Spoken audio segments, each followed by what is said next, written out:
Hello friends, तो आज हम बात करने वाले कंप्यूटर नेटवर्क के यूनिट 1 के बारे में। तो इसमें मैंने बहुत सारे इंपॉर्टेंट कॉन्सेप्ट को कवर किया है जो बहुत ही इंपॉर्टेंट है। तो आप इस वीडियो को बहुत ही ध्यान से देखिएगा और थोड़ा सा भी पार्ट स्किप ना करिएगा। तो इस वीडियो का टारगेट हम लोग 50 लाइक रखते हैं। जैसे ही 50 लाइक कंप्लीट होगा मैं नेक्स्ट यूनिट की वीडियो को अपलोड कर दूंगा। ओके, तो चलो वीडियो को एंजॉय करते हैं। तो फ्रेंड्स, हम बात करते हैं यूनिट 1 के बारे में, जो कि कंप्यूटर नेटवर्क यूनिट 1 के बारे में अब हम लोग जा रहे हैं सीखने। तो चलो हमेशा की तरह सबसे पहले अब हम जान लेते हैं कि किन किन टॉपिक्स के बारे में इस वीडियो में हम लोग डिस्कस करने वाले हैं। तो हम बात करेंगे सबसे पहले इंट्रोडक्शन की, कि कंप्यूटर नेटवर्क में कुछ ऐसे कॉन्सेप्ट होते हैं, सबसे पहले उसे जानेंगे। ओके, देन उसके बाद कैटेगरीज ऑफ नेटवर्क्स के बारे में जानेंगे। फिर उसके बाद आईएसपी, जो कि इंटरनेट सर्विस प्रोवाइडर होता है, जो कि बहुत ही इंपॉर्टेंट कॉन्सेप्ट है कंप्यूटर नेटवर्क में।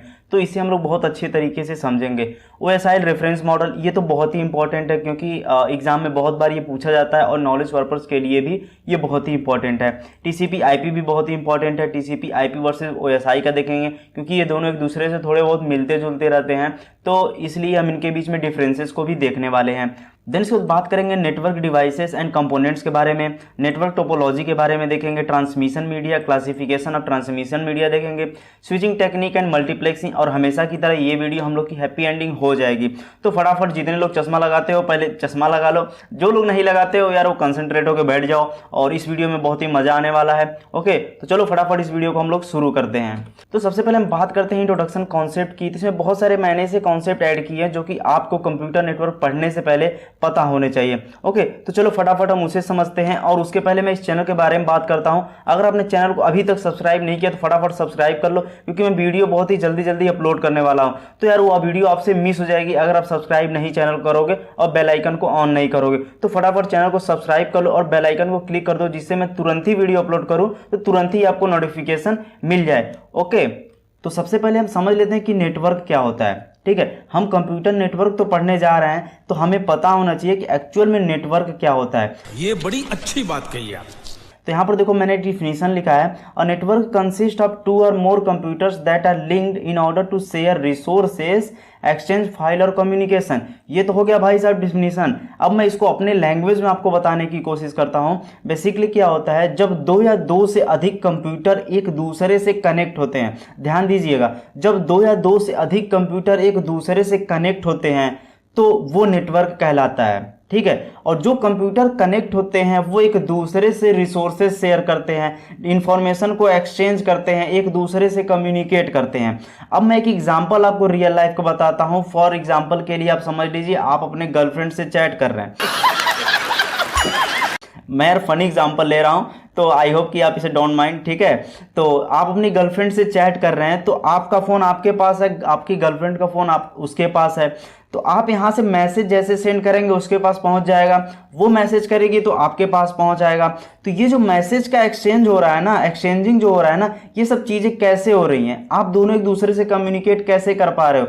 तो इसके पीछे यार बहुत बड़ा एक प्रोसेस हो रहा होता है जो कि सेकेंड्स में हो जाता है, आपको पता नहीं चलता है। ठीक है, तो as a being computer science students आपको पता होना चाहिए कि पीछे की प्रोसेस क्या होती है। ठीक, तो हम इस कंप्यूटर नेटवर्क में बहुत सारे ऐसे कॉन्सेप्ट क्लियर करेंगे, फिर उसके बाद आपको समझ में आ जाएगा कि यार ये कंप्यूटर, ये मोबाइल फोन्स, ये जो मैसेजेस, ये कम्युनिकेशन जो होता है कैसे होता है, पैकेट लेवल पे डेटा ट्रांसफर चीज़ें कैसे होती हैं, बिट बाय बिट डेटा कैसे ट्रांसफर होता है। तो बहुत सारी चीज़ों को हम लोग सीखने वाले हैं।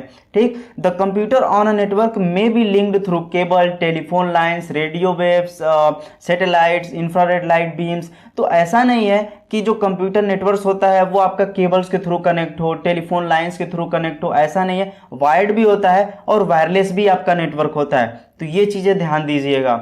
ठीक है, तो ये होता है नेटवर्क। फिर मैं रिपीट कर देता हूं कि नेटवर्क वो होता है जब 2 या 2 से अधिक कंप्यूटर एक दूसरे से कनेक्ट होते हैं, तो वही होता है नेटवर्क। और वो एक दूसरे से कनेक्ट इसलिए होते हैं ताकि वो एक दूसरे से रिसोर्सेज शेयर कर सके, एक दूसरे से कम्युनिकेट कर सके। समझ रहे हो? समझ रहे हो ना? आई होप कि ये चीज़ें आपको समझ में आ गई होंगी। अब बात करते हैं इंटरनेट की। इंटरनेट तो हम लोग सभी लोग चलाते हैं, लेकिन हमें क्या पता है कि इंटरनेट क्या होता है। इंटरनेट यार कुछ नहीं होता है। ये देखो, collection of network is internet. ये देखो, collection of network is internet. अब नेटवर्क तो मैंने बता दिया क्या होता है। ठीक है, तो नेटवर्क का कलेक्शन ही इंटरनेट कहलाता है। The first workable prototype of the internet came in the late 1960s with the creation of ARPANET। ठीक, which was designed for US defence. Starting में जो इंटरनेट का पहला प्रोटोटाइप यार आया था ना 1960 में आया था, जो कि ARPANET के थ्रू इसे बनाया गया था, और ये स्टार्टिंग में बनाया गया था ना यूएस डिफेंस के लिए। यहाँ पर मैं ARPANET का अगर फुल फॉर्म आपको बताऊं तो इसका फुल फॉर्म होता है advance research project agency network. ठीक, इसका फुल फॉर्म होता है, और ये काफ़ी यार बड़ी कंपनी है। ठीक, तो इसी के थ्रू ये बनाया गया था और यूएस डिफेंस के लिए बनाया गया था। बाद में सर टिम बर्नर्स-ली ने WW का कॉन्सेप्ट इंट्रोड्यूस किया, जहां से वेब की दुनिया स्टार्ट हुई। आज जो हम लोग वेब की दुनिया देख रहे हैं ना, वो यहीं से स्टार्ट हुई। टिम बर्नर्स-ली, यही इनका फोटो, इनको पहचान लो, यही हैं जो इंटरनेट दिए हैं, यही इन्हीं की वजह से आज हम लोग इंटरनेट पे लगे रहते हैं। बेसिकली वो अलग सी चीज़ बात है कि हम अपने इंटरनेट को अच्छे तरीके से लिए यूज़ करते हैं या बुरे चीज़ के लिए यूज़ करते हैं, it's up to you. Okay, तो इन्हीं के थ्रू इंटरनेट आया और वेब की दुनिया इन्हीं की वजह से स्टार्ट हुई। ठीक है, तो चलिए इसके बाद समझते हैं हम मैसेज और टोकन। ये बहुत ही इंपॉर्टेंट कॉन्सेप्ट होता है टोकन का। जहाँ कहीं आप देखोगे ना, टोकन का यूज होता ही होता है। ये चीज़ें हमें दिख नहीं रही होती हैं, लेकिन हमें ये कॉन्सेप्ट पता होना चाहिए। ठीक है, अब देखो, token use for creating connection before the communication. अब देखो, अगर ये डिवाइस है, एक ये डिवाइस है, इन दोनों के बीच में अगर कम्युनिकेशन कराना है तो इसके पहले एक टोकन के थ्रू कनेक्शन को इस्टेब्लिश करना होगा। अरे यार फिर समझो, आप यहाँ पर हैं, आपकी गर्लफ्रेंड अपने घर पे है, तो अगर अपनी गर्लफ्रेंड से आप बात करना चाहते हैं तो सबसे पहले आप एक कनेक्शन इस्टेब्लिश करेंगे, फिर उसके बाद बात आगे बढ़ाएंगे। ठीक है, तो यही होता है टोकन्स का काम। टोकन क्या करता है कि सभी कंप्यूटर्स में घूमते घूमते घूमते जाता, कहता भाई मैं तुम्हारे पास भी घूम लेता हूँ, तुम्हारे पास भी, भाई तुम भी हो क्या, तुम्हारे पास भी घूम लेता हूँ, तुम्हारे पास, सबके पास घूम डालता है। और जब घूमने के बाद एक कनेक्शन को इस्टेब्लिश कर देता है, फिर उसे कहता है भाई जाओ बात करो, छोड़ दिया तुम लोगों को, जाओ जो मन करना वो करो, रिसोर्सेज शेयर करो, कम्युनिकेशन करो, जो मन करना है वो करो। ठीक, आई होप कि आपको टोकन कॉन्सेप्ट समझ में आया होगा। टोकन क्या काम करता है, ये कनेक्शन को इस्टेब्लिश करता है बिफोर कम्युनिकेशन। ठीक, जब कनेक्शन इस्टेब्लिश हो जाता है तो फिर कम्युनिकेशन स्टार्ट हो जाता है। एक चीज ये भी इंपॉर्टेंट है, only one token for each token ring network. ये जो रिंग बनती है ना ऐसे, इसमें बस एक ही टोकन होता है। ऐसा नहीं है कि 10-15 टोकन ला के डाल देते हैं जल्दी से कनेक्शन को बना देगा, ऐसा कुछ नहीं।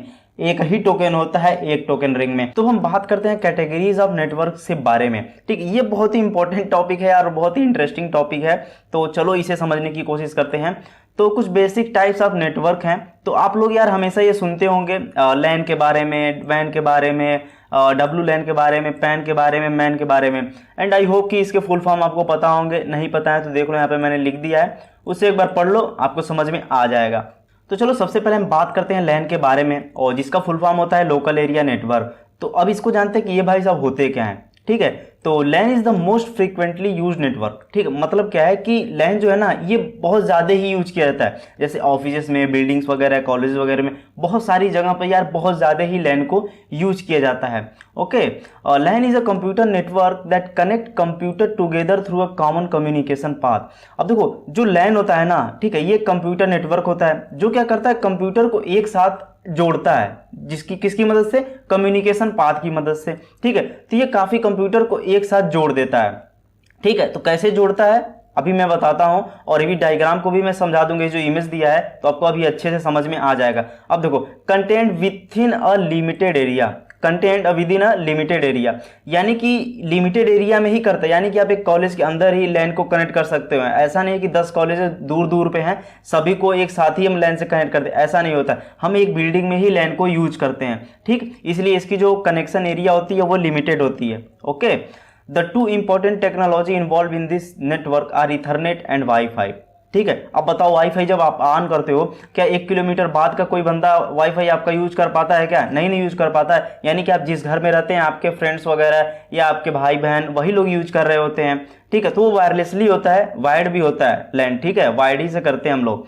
तो वाईफाई है को वायरलेस कनेक्शन में आता है ये। ओके, तो चलो यहाँ पर देखो, a local area network LAN is a collection of devices connected together in one physical location.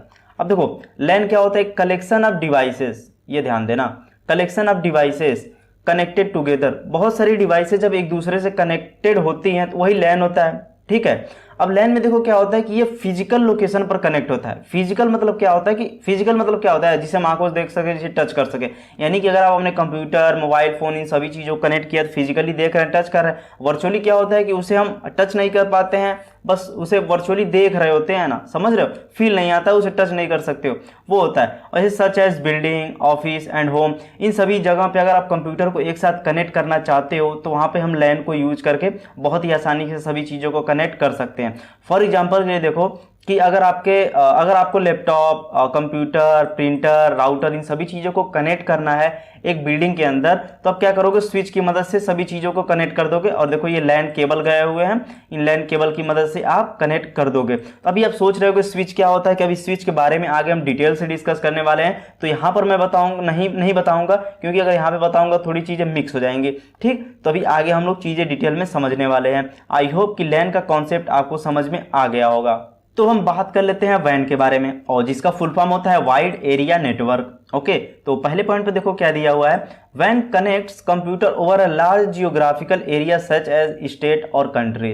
अब देखो जब भी वैन की बात आ जाए ना, वाइड एरिया नेटवर्क की जब भी बात आए, तो समझ लेना कि ये एक बिल्डिंग के अंदर काम नहीं करता है, बल्कि ये कई राज्यों को ऐड करने के लिए किया जाता है। दूसरे कंट्री से अगर कम्युनिकेट करना है तो वहां से करने के लिए वाइड एरिया नेटवर्क का यूज किया जाता है। ठीक, अब यहाँ पे देखो, in its simplest form a wide area network is a collection of local area network. अगर आपको कहीं किसी को डिफिनीशन बतानी है तो आप बस इतना सा बता देना कि collection of local area network, यानी कि कलेक्शन ऑफ लैंड ही कहलाता है वैन, बस इतना सा मान लो। ठीक है, और other network that communicate with one another. ठीक है, थर्ड पॉइंट पे देखो, अ वाइड एरिया नेटवर्क जिसे हम वैन कहते हैं is a large network of information that is not tied to a single location. अब ये ध्यान देना, ये ऐसे एक लोकेशन पे नहीं होता है, जैसे कि लैंड में था ना कि एक जगह पे लोकेशन पे रह रहा था।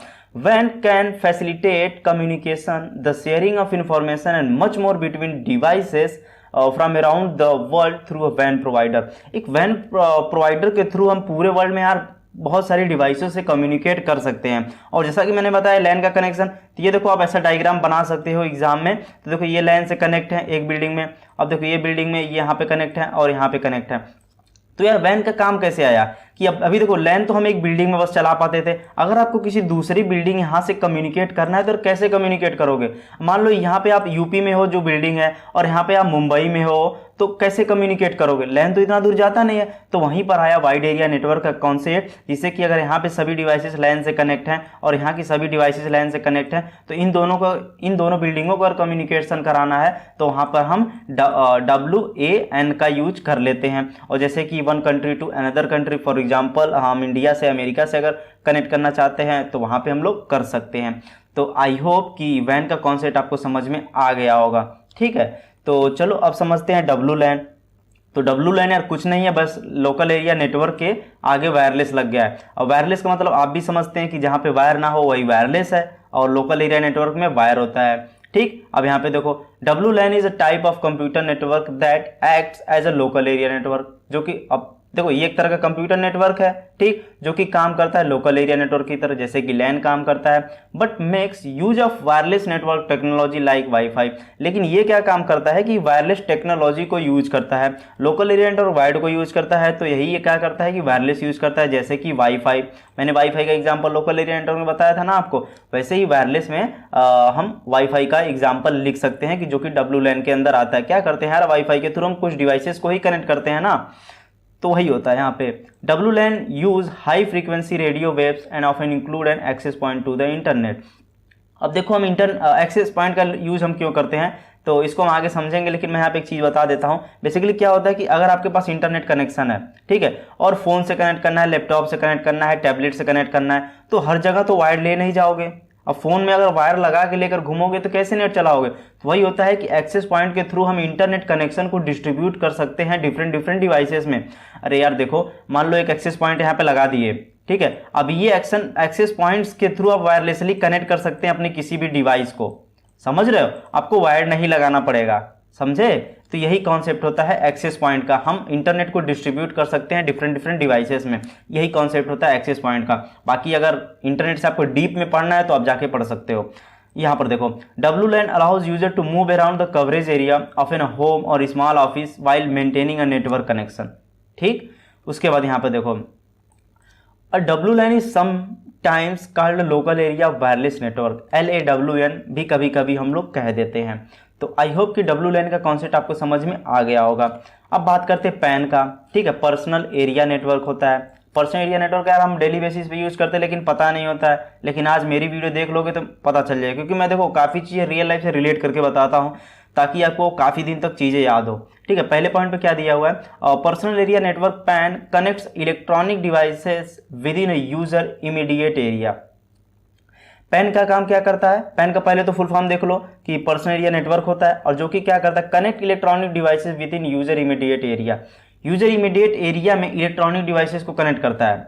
अब यूजर इमीडिएट एरिया क्या होता है, आप हैं ईयरबड कान में लगाए हुए, ब्लूटूथ से कनेक्ट होता है, तो ये सभी चीज़ें आप कनेक्ट करने के लिए पैन का यूज करते हैं, ठीक। अभी मैं बताता हूँ आगे। The size of PAN range from a few centimetre to a metre. इसकी जो लेंथ होती है बहुत कम होती है यार, सेंटीमीटर और मीटर्स में ही होती है, बहुत कम होती है, ठीक है। One of the most common real world example of a pan is connection between a Bluetooth earpiece and a smartphone. जो आप करते हो ना ईयरपीस ब्लूटूथ की मदद से कनेक्ट करके गाने वगैरह खूब अच्छे सुनते हो, हेडफोन में सुनते हो, तो ये काम क्या कहाँ से होता है, ये पर्सनल एरिया नेटवर्क का ही एक एग्जांपल है, ये समझ लो। मुझे आई होप कि बहुत और नहीं समझाना पड़ेगा आपको पर्सनल एरिया नेटवर्क क्या होता है, आप इस एग्जाम्पल से तो अच्छे से समझ ही गए होगे। अब यहाँ पर देखो, pan can also connect laptop, tablets, printers, keyboards and other computerised devices, ठीक है। जो लैपटॉप, टैबलेट, प्रिंटर, कीबोर्ड वगैरह कनेक्ट होते हैं ना, वो सभी चीज़ें पैन के थ्रू कनेक्ट हो जाते हैं। Pan network connection can either be wired और वायरलेस। देखो दो कॉन्सेप्ट याद रखना, ये वायर्ड भी होता है और वायरलेस भी होता है, ये कॉन्सेप्ट याद रखना। Wired connection method include USB and FireWire. USB वगैरह से कनेक्ट करते हैं ना, तो वो आ जाता है आपका वायर्ड के अंदर, ठीक है। और वायरलेस कनेक्शन के अंदर क्या आ जाता है आपका, ब्लूटूथ, ठीक है, और वाईफाई आ जाती है, ठीक है। तो ब्लूटूथ वगैरह जो आते हैं वो आपके वायरलेस के अंदर आ जाते हैं और USB वगैरह जो होता है वो आपका आ जाता है वायर्ड के अंदर। तो आई होप कि पैन का कॉन्सेप्ट आपको समझ में आ गया होगा, ठीक है। तो चलो नेक्स्ट टॉपिक पर देखते हैं, मैन है। तो मैन क्या है कि मेट्रोपॉलिटन एरिया। अब ये क्या होता है, मेट्रोपॉलिटन एरिया नेटवर्क क्या होता है, पहले पॉइंट पे देखो, metropolitan area network man is a computer network that connects computer with in a metropolitan area. Metropolitan area तो आप लोग जानते होंगे, मुझे इतना तो नहीं बताना पड़ेगा, ठीक है। तो यानी कि मेट्रोपॉलिटन एरिया में जो हम लोग कनेक्ट करते हैं ना कंप्यूटर्स को, वहाँ पे हम लोग मैन का यूज करते हैं, which could be a single large city, एक सिंगल लार्ज सिटी हो सकती है, मल्टीपल सिटीज एंड टाउन्स और any given large area with in multiple buildings, okay. अब देखो कोई एक मेट्रोपॉलिटन एरिया है, बहुत बड़ा सा है, उसमें बहुत सारी बिल्डिंग्स हैं, ये देखो बहुत सारी बिल्डिंग्स हैं, मान लो 4-5 बिल्डिंग्स है, मैं 4 बिल्डिंग लेकर चला। अगर इन मेट्रोपॉलिटन एरिया में इन सभी बिल्डिंगों को कनेक्ट करना है आपस में, तो वहाँ पे हम लोग मैन का यूज करते हैं। ये ध्यान देना, ऐसा ना करना कि एक स्टेट को दूसरे स्टेट से कनेक्ट करा देना, ऐसा नहीं होता है। ना ही एक कंट्री से दूसरे कंट्री में कनेक्ट होता है, नहीं होता है। बस एक मेट्रोपॉलिटन एरिया में कुछ बिल्डिंग्स को कनेक्ट करने के लिए हम मैन का यूज करते हैं, ठीक है। अब देखो, man is a larger than a local area network but smaller than the wide area network. अब देखो ये लोकल एरिया नेटवर्क से बड़ा होता है, कैसे बड़ा होता है, लोकल एरिया नेटवर्क में हम एक बिल्डिंग के अंदर ही सभी चीज़ें कनेक्शन करते थे, बिल्डिंग के बाहर नहीं जाते थे। और वहीं पर देखो मैन के अंदर हम लोग क्या कर रहे हैं कि 4-5 बिल्डिंगों को कनेक्ट कर दे रहे हैं, ठीक है। यानी कि लैन से बड़ा हो गया।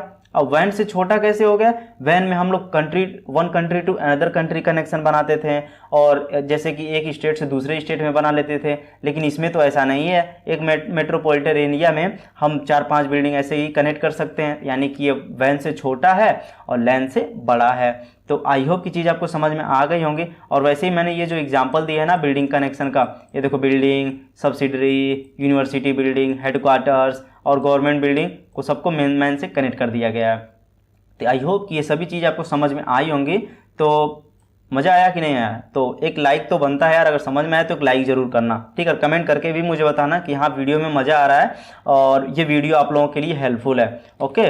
तो अब हम बात करते हैं ISP, जो कि बहुत ही इंपॉर्टेंट है, बहुत ही ज़्यादा इंपॉर्टेंट है। और डेली बेसिस पे हम, हो सकता है आप ध्यान ना देते हो, लेकिन हम लोग डेली बेसिस पे यूज करते हैं ये सब अपने रियल लाइफ में, और जिसका फुल फॉर्म होता है इंटरनेट सर्विस प्रोवाइडर, ठीक है। तो यहाँ पर चलो देखते हैं, पहले पॉइंट पे क्या दिया हुआ है, the term internet service provider, जिसे शॉर्ट में ISP बोलते हैं। मैं काफ़ी जगह पर ISP यूज करूँगा, तो आप समझ जाना कि मैं इंटरनेट सर्विस प्रोवाइडर की बात कर रहा हूँ। रेफर्स टू अ कंपनी, ये कंपनी को रेफर कर रहा होता है, that provides access to the internet to both personal और बिजनेस कस्टमर्स।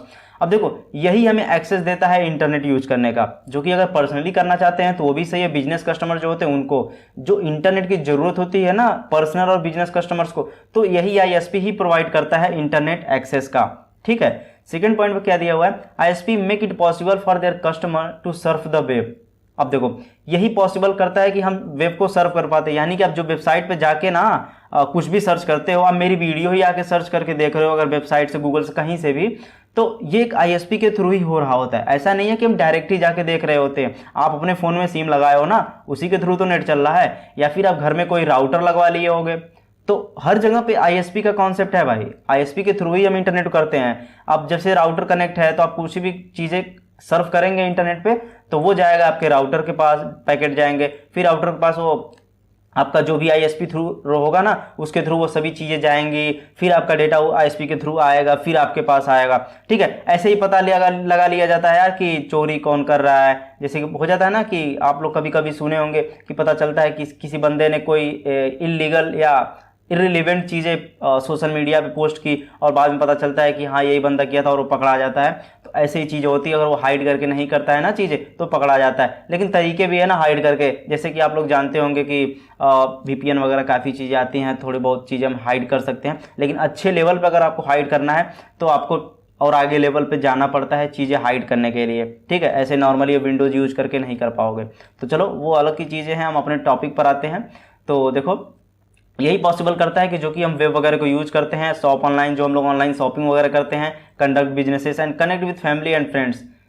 जैसे कि हम अपने दोस्तों से बतियाते हैं, मैसेज करके बात करते हैं, कॉल पे बात करते हैं, फैमिली में बात करते हैं, तो हर जगह यार आईएसपी का ही रोल है जो कि हमें इंटरनेट दे रहा है और हम बात कर रहे हैं। और जो मेरी वीडियो देख रहे हो इसी के थ्रू ही पॉसिबल है कि आप मेरी वीडियो भी देख पा रहे हो। आईएसपीज में also provide other services including email services provide करता है। डोमेन रजिस्ट्रेशन आप लोग को पता ही होगा, .com .in वगैरह जो होता है डोमेन रजिस्ट्रेशन ये प्रोवाइड करता है। वेब होस्टिंग भी आपको पता होगी, जैसे HTML वगैरह, HTML से जावास्क्रिप्ट का यूज़ करके आप कोई वेब डेवलपमेंट में आपने कोई वेबसाइट बनाई तो होस्ट तो करना पड़ेगा ना कहीं पे, तो वहाँ पे भी ये प्रोवाइड करता है। एंड ब्राउजेस पैकेजेस वगैरह का होता है। ठीक है, तो आई होप कि आईएसपी का कॉन्सेप्ट ये आपको समझ में आ गया होगा। एंड यहाँ पे कुछ टायर होते हैं, 3 टायर्स होते हैं आईएसपी के, और मैं इसे पढ़ के नहीं बताऊंगा यार, थ्योरी है, एक बार पढ़ोगे समझ में आ जाएगा, तो मुझे नहीं लगता कि बताने की ज़रूरत है। और मैं चीज़ें जल्दी कवर भी करना चाहता हूँ क्योंकि ये वीडियो काफ़ी लेंदी ना हो जाए, क्योंकि एक ही वीडियो में सभी चीज़ें हम लोग कवर करते हैं। ठीक है, तो चलो इसके बाद समझते हैं OSI रेफरेंस मॉडल। अब आ गए हम लोग बहुत ही इंपॉर्टेंट टॉपिक पर, जो कि बहुत ही ज़्यादा इंपॉर्टेंट है, इसे आप 1 सेकेंड भी मिस ना करना। ठीक है, और इसमें मैंने थ्योरी नहीं ऐड किया है बहुत ज़्यादा। ठीक है, तो चलो इसे फटाफट समझते हैं। तो सबसे पहले इस डायग्राम को समझ लो तो आपका आधा काम हो जाएगा, बस इस डायग्राम को एक बार समझ लो। ठीक है, तो मैं इसे समझाने की कोशिश करता हूं, अगर दिमाग कहीं डाइवर्ट है तो सबसे पहले यहाँ कॉन्सेंट्रेट करो, बाकी चीज़ें बाद में सोचना। ठीक है, तो देखो सबसे पहले तो OSI रेफरेंस मॉडल में याद कर लो कि 7 लेयर होते हैं, 7 लेयर होते हैं। नहीं मेरे पर यकीन है तो गिन लो, 1 2 3 4 5 6 7 लेयर होते हैं। ठीक है, अब देखो कभी कभी आप सोचते होंगे कि पहले नंबर पे कभी एप्लीकेशन लेयर को ले लिया जाता है, इस एप्लीकेशन लेयर को कभी पहला मान लिया जाता है, कभी फिजिकल लेयर को पहला मान लिया जाता है। तो ये पहले कैसे मानते हैं, अगर देखो जब बात आप सेंडर लेवल से करेंगे, ध्यान देना, जब आप सेंडर लेवल से बात करेंगे तो वहाँ पर एप्लीकेशन लेवल फर्स्ट हो जाता है, और जब रिसीवर लेवल से अगर बात करेंगे तो वहाँ पर आपका फिजिकल लेवल फर्स्ट हो जाता है। ये आपका दिमाग में घुस गया। जब आप कभी लिखिएगा तो एज एज्यूम करके लिखिएगा कि हाँ आप एज सेंडर लेवल से लिख रहे हैं तो एप्लीकेशन लेयर आपका फर्स्ट होता है। ठीक है, तो यहाँ पर जो आपके लेयर है, पहले नंबर पे एप्लीकेशन लेयर है, प्रेजेंटेशन लेयर है, सेशन लेयर है, ट्रांसपोर्ट लेयर है, नेटवर्क लेयर है, और डेटा लिंक लेयर है, फिजिकल लेयर है। तो आप इन सभी को इसी ऑर्डर में रट लीजिए, याद कर लीजिए। ठीक है, याद कर लेंगे तो फिर इसके अंदर कंटेंट या इसके बारे में पढ़ना बहुत ही आसानी से पढ़ लेंगे। ये नाम है, ये तो आपको याद करना ही पड़ेगा यार, इसकी क्या शॉर्टकट हो सकती है। अब देखो ऊपर के ये जो 3 होते हैं, ध्यान देना, जितनी चीज़ें मैं बता रहा हूँ ना, इतना चीज़ अगर पढ़ लोगे ना तो 1 से 2 पेज बड़े आराम से लिख लोगे। और एक चीज़ और ध्यान देना, मैं हमेशा बोलता हूँ कि एग्जाम के लिए ना पढ़ा करो, नॉलेज के लिए पढ़ो। अगर नॉलेज आपके पास होगा, कॉन्सेप्ट क्लियर होगा, तो एग्जाम में वैसे ही यार एग्जामिनर कहीं से घुमा के पूछेगा तो आप आंसर कर पाओगे।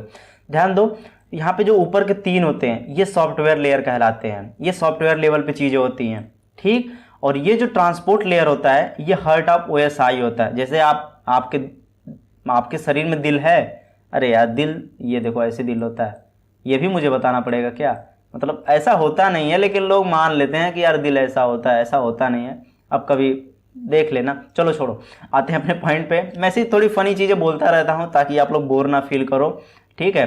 तो ये जो ट्रांसपोर्ट लेयर होता है, ये आपका हार्ट ऑफ OSI होता है। और नीचे की जो 3 लेयर होती है ना, इसे ध्यान दो, हार्डवेयर लेयर होती है। हार्डवेयर एंड सॉफ्टवेयर, मुझे नहीं लगता कि आपको बताना पड़ेगा कि सॉफ्टवेयर क्या होता है, हार्डवेयर क्या होता है। एटलीस्ट इतनी चीज़ें तो आपको पता होंगी। ओके, तो इतने सारे लेयर्स का नाम आप लोग याद कर लीजिए एक बार। अब देखो, ये बंदा था ना मगरमच्छ, ये सोचा कि चलो यार आज मैं अपने दोस्त को मैसेज सेंड करता हूँ। तो ये गया, फिर कह रहा है कि लाओ थोड़ा पढ़ लेता हूँ पीछे क्या क्या चीज़ें काम कैसे करती हैं। तो ये क्या कहा, अरे यार एक मैसेज सेंड करने में इतनी चीज़ें जाती हैं, इतनी चीज़ों का सामना करना पड़ेगा मेरे मैसेज को, बताओ। तो सोच रहा था यार चलो अब तो बढ़िया है ना, 1 से 2 सेकंड में मैसेज ट्रांसफ़र कर देता हूँ। पहले मुझे पोस्ट ऑफिस में जाना पड़ता था, फिर चिट्ठी लिख कर डालना पड़ता था, फिर जाता था, ठीक है। तो अब तो क्या सेकंडों में मैसेज जाना है, लेकिन सेकंडों में सारे प्रोसेस होते हैं, ये ध्यान देना, ठीक है। तो ये कहा कि अच्छा ये कॉन्सेप्ट है, अब तो मज़ा आ गया। इंजीनियरिंग 1 वीडियो में मैंने देखा और मुझे कॉन्सेप्ट क्लियर हो गया। इस मगरमच्छ का तो क्लियर हो गया, और आपका क्लियर हुआ कि नहीं हुआ अभी मुझे कमेंट करके बताना इस OSI मॉडल को पढ़ने के बाद, एंड लाइक ज़रूर करना। ओके, चलो अब आते हैं OSI मॉडल में। तो यहाँ पर OSI stand for open system interconnection. सबसे पहले तो इसका फुल फॉर्म याद कर लो, बहुत ही इंपॉर्टेंट है। Is a reference model that describes how information from software application in one computer moves through a physical medium to the software application in another computer. इसका मतलब क्या है कि एक बंदा जो है यहाँ पे, इसमें देखो, अगर आपका फ़ोन है उसमें सॉफ्टवेयर भी है, हार्डवेयर भी है। अगर किसी को मैसेज सेंड कर रहे हैं तो उसके पास भी कुछ सॉफ्टवेयर एंड हार्डवेयर है। तो यही होता है OSI मॉडल में कि एक बंदा सॉफ्टवेयर को यूज करके हार्डवेयर से होते हुए जो इन डेटा इसके पास जाता है, और इसके पास जाने के बाद हार्डवेयर से फिर सॉफ्टवेयर तक इसको दिखता है, ये इसके बीच में चीज़ें होती क्या है वही OSI मॉडल हमें बताता है, ठीक है। एक चीज़ याद रखना, मैंने बोला था ना, सेंडर से हमेशा एप्लीकेशन लेयर लेते हैं और रिसीवर से हम लोग फिजिकल लेयर लेते हैं। क्यों लेते हैं कि मान लो एज ए सेंडर आप कोई मैसेज भेज रहे हो तो सबसे पहले कोई मोबाइल एप्लीकेशन यूज करोगे, as a software WhatsApp use करोगे, तो उसमें मैसेज लिखोगे, ठीक है। मैसेज टाइप करने के बाद आप उसे भेजोगे तो आपका हार्डवेयर भी यूज होता है, वहाँ पे हार्डवेयर यूज होता है। फिर ऐसे ही वो मैसेज जाएगा आपके रिसीवर के पास, पहले हार्डवेयर से इंटरेक्ट करेगा, फिर उसके बाद उसके स्क्रीन पर वो मैसेज दिखेगा। अब जैसे यार देखो, आप कॉल करते हो ना घर पे दोस्त के पास, किसी के पास कॉल जब करते हो तो क्या डायरेक्ट उसके फ़ोन पे कॉल जाता है? नहीं जाता है। सबसे पहले आप क्या करते हो, कोई एक सॉफ्टवेयर यूज करते हो जहाँ पे आप कुछ बटन क्लिक करते हो, उसका मोबाइल नंबर टाइप करते हो या फिर नाम के थ्रू सर्च करके क्लिक करते हो। जैसे ही क्लिक करते हो आपके फ़ोन में सिम लगा होता है। सिम क्या करता है, नियरेस्ट टावर को कॉन्टैक्ट करता है। नियरेस्ट टावर को कॉन्टैक्ट करने के बाद, ठीक है, उस टावर के बाद ऐसे ही टावर कनेक्ट करते हुए जाते हैं और आपके दोस्त के नियरेस्ट टावर तक वो मैसेज ऐसे ऐसे करके जाता है। आपके दोस्त के टावर पे जाने के बाद फिर उस आपके दोस्त का फ़ोन जो होता है उसका हार्डवेयर उसे डिटेक्ट करता है। डिटेक्ट करने के बाद फिर उस आपके दोस्त के फ़ोन के सॉफ्टवेयर पर फिर वो दिखती है कि हाँ इस बंदे की कॉल आ रही है, फिर वो क्लिक करके यूज कर लेता है। समझ रहे हो ना? यही कॉन्सेप्ट होता है इसमें इतना लंबा, लेकिन ये सब चीज़ें बहुत ही फास्ट हो रही होती हैं। और आपको भी पता है कि अगर हमें हार्डवेयर से कम्युनिकेट करना हो तो हम कर ही नहीं पाएंगे, बहुत कॉम्प्लेक्स होता है, आप भी पता है, इसीलिए हम सॉफ्टवेयर बनाते हैं। अब अगर मैं आपको बोल दूं बिना तुम सॉफ्टवेयर के किसी को फ़ोन करके दिखाओ मुझे, तो कैसे दिखा लोगे? नहीं दिखा पाओगे यार, कर लोगे लेकिन बहुत कॉम्प्लेक्स चीज़ें हो जाएंगी। तो अगर आपके पास एक सॉफ्टवेयर होता है, क्या होता है, 1 2 3 4 5 लिखा होता है, number tin tin tin type करते हो, फिर कर देते हो कॉल, चला जाता है। लेकिन पीछे की कॉम्प्लेक्सिटी भी समझो, काफ़ी इंपॉर्टेंट होता है, ठीक। चलो, OSI कंसिस्ट ऑफ 7 लेयर्स। ये तो मैंने पीछे बता दिया कि 7 लेयर्स इसमें होते हैं। Each layers perform a particular network function. जो भी लेयर्स होते हैं ना, जितने भी लेयर्स होते हैं वो एक पर्टिकुलर फंक्शन को परफॉर्म कर रहे होते हैं। Okay, the OSI model was developed by the international organisation and standardisation, ISO इसका शॉर्टकट होता है। इन 1984 में ISO, ठीक है, ISO के थ्रू 1984 में OSI मॉडल को डेवलप किया गया था।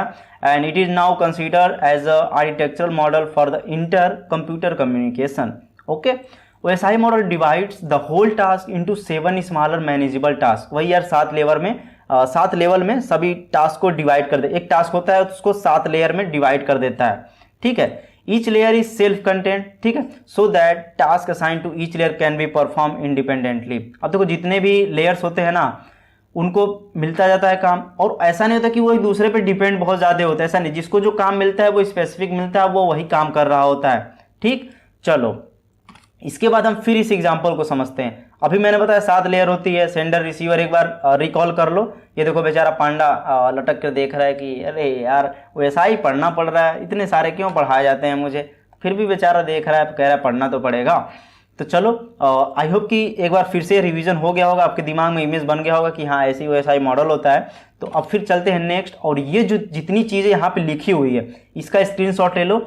ये जो जितनी चीज़ें लिखी हुई है ना, अगर आप देख लोगे तो 2 से 3 पेज कहीं पर अगर कोई बोल देना लिखने के लिए लिख दोगे, और कहीं से आपको कोई पूछ देगा ना, यही मेन क्रक्स होता है। किसी का नॉलेज भी आप चेक कर सकते हो, और ये जितनी चीज़ें हैं ना, मुझे नहीं लगता इससे बाहर कुछ है इसके अंदर OSI मॉडल में। हर चीज़ मैंने यहीं पर ऐड कर दिया है। बाकी और डीप में जाना है तब तो यार इंटरनेट है, जाओ सर्च करो, इंटरनेट पे पढ़ो, तमाम सी चीज़ें हैं। चलो मैं एक एक करके समझाने की कोशिश करता हूं, और आपके दिमाग में कुछ भी चल रहा हो तो उसे किनारे रखो, सबसे पहले यहाँ पे कॉन्सेंट्रेट हो जाओ। चलो फिजिकल लेयर में देखो, bit by bit transfer. Bit by bit का मतलब क्या है? जो भी डेटा होता है क्या होता है, कंप्यूटर क्या भाषा समझता है, 1 और 0 की भाषा समझता है। अब वो भले तुम एप्लीकेशन लेयर भूल जाओ, मैं यहाँ पे पहला लेवल रिसीवर के थ्रू स्टार्ट कर रहा हूँ। और फिजिकल लेयर क्या होता है, हार्डवेयर लेवल पे होता है, पता है ना, 3 लेयर नीचे के हार्डवेयर पे होते हैं, और ऊपर के 3 जो होते हैं वो सॉफ्टवेयर के होते हैं, और बीच का जो होता है हार्ट ऑफ OSI होता है। इतना क्लियर? तो देखो फिजिकल लेयर क्या होता है, हार्डवेयर लेवल पे होता है, तो यहाँ पे बिट बाय बिट ट्रांसफर होगा, और कंप्यूटर हमारा 0 और 1 की भाषा समझता है, यानी कि हार्डवेयर लेवल पे 0 या 1 ही ट्रांसफर होंगे। तो यानी कि बिट बाय बिट यानी 0 और 1 जो डेटा ट्रांसफर होता है वो फिजिकल लेयर पे होता है, जैसे ईथरनेट वगैरह के थ्रू हम लोग करते हैं, ठीक। ये फिजिकल लेयर का हो गया। मैं देखो एकदम क्रक्स जो है ना वो बता रहा हूँ, थ्योरी में भी बता सकता था 10 पेज लिखकर, लेकिन मैंने ऐसा नहीं किया, मैं आपको क्रक्स कॉन्सेप्ट क्लियर करा रहा हूँ। सेकंड पॉइंट पे देखो, डेटा लिंक लेयर, नीचे से दूसरा आता है, used for error free transfer of data frames. अब डेटा फ्रेम्स का कॉन्सेप्ट जब डेटा लिंक लेयर पढ़ोगे तो ये पर्टिकुलर एक पूरी यूनिट है, और उसमें देखो कंप्यूटर नेटवर्क जो है ना सब्जेक्ट अपना, उसमें क्या है कि पूरे नेटवर्क जो लेयर है ना OSI जो TCP IP का, पूरे लेयर को ही डिस्कस किया गया है, ऐसा कुछ बाहर से नहीं है। तो देखो use for error free transfer of data frames, ठीक। एरर फ्री डेटा फ्रेम्स को ट्रांसफर करने के लिए हम डेटा लिंक लेयर का यूज करते हैं। डेटा फ्रेम के अंदर मैनुअली पैकेट्स, देखो बहुत सारे डेटा एक ही बार में ट्रांसफर किए जाते हैं, डेटा ट्रांसफर किए जाते हैं, और उन सारे डेटा को फ्रेमिंग कर दिया जाता है, छोटे छोटे मतलब पार्ट में फ्रेमिंग कर दिया जाता है। इससे बहुत ही ईजी होता है फिर आगे डेटा को ट्रांसफर करना, ठीक। नोड टू नोड डिलीवरी होती है, ये चीज एकदम ध्यान देना कि डेटा लिंक लेयर में नोड टू नोड डिलीवरी होती है। अब देखते हैं नेटवर्क लेयर की। तो नेटवर्क लेयर का काम क्या है, responsible for moving the packet from source to destination. अब सोर्स टू डेस्टिनेशन क्या है, मान लो ये आप हो, यहाँ पर आप बैठे हो, मान लो यार आपकी गर्लफ्रेंड हो या फिर आपका कोई दोस्त हो, कुछ भी मान सकते हो, डजंट मैटर, ठीक है। तो ये आप हो, ये आपका दोस्त यहाँ पे है, ये आप हो जाते हैं सोर्स, और आपका दोस्त हो जाता है डेस्टिनेशन। यानी कि आप कोई जो मैसेज सेंड कर रहे हो अपने दोस्त को, तो ये भाई साहब पूरी रिस्पॉन्सिबिलिटी लेते हैं कि हाँ मैसेज ट्रांसफ़र हो जाएगा तुम्हारे दोस्त को, यही काम होता है इतना। IPv4 एंड IPv6, अगर आप मेरी वेब टेक्नोलॉजी की वीडियो को देखे होंगे तो मैंने उसमें IPv4 एंड IPv6 के बारे में बता रखा है, और काफ़ी मैंने डीप में भी चीज़ें बताई थी वहाँ पे। तो इतना सा जान लो, IPv4 का फुल फॉर्म होता है इंटरनेट प्रोटोकॉल वर्जन 4, एंड 6 का होता है इंटरनेट प्रोटोकॉल वर्जन 6, ठीक। तो इसकी मदद से जो डेटा पैकेट्स होते हैं वो सोर्स टू डेस्टिनेशन ट्रांसफ़र होते हैं। और अगर आपको अपना खुद का IPv4 एंड IPv6 देखना है तो इंटरनेट पे जाओ, लिखो व्हाट इज़ माई IP, उसके बाद आप देखोगे कि आपकी IPv4 IPv6 वहाँ पे दिख रही होगी। तो एक बार जाओ देखो, और वहाँ से आपको एक प्रैक्टिकल आइडिया लगेगा कि हाँ ऐसी भी चीज़ें होती हैं। चलो ट्रांसपोर्ट लेयर एक बार समझते हैं। जैसा कि मैंने पीछे बताया, हार्ट ऑफ OSI का हार्ट होता है, सेगमेंटेशन का काम इसमें कॉन्सेप्ट होता है, ठीक है। TCP UDP का यूज होता है। TCP का मतलब क्या होता है, transmission control protocol, and UDP का यूजर डेटा प्रोटोकॉल। अब देखो TCP का काम क्या होता है, ये कनेक्शन ओरिएंटेड होता है, यानी ये आपका दोस्त है, मान लो ये आपका दोस्त है, ये आप हो।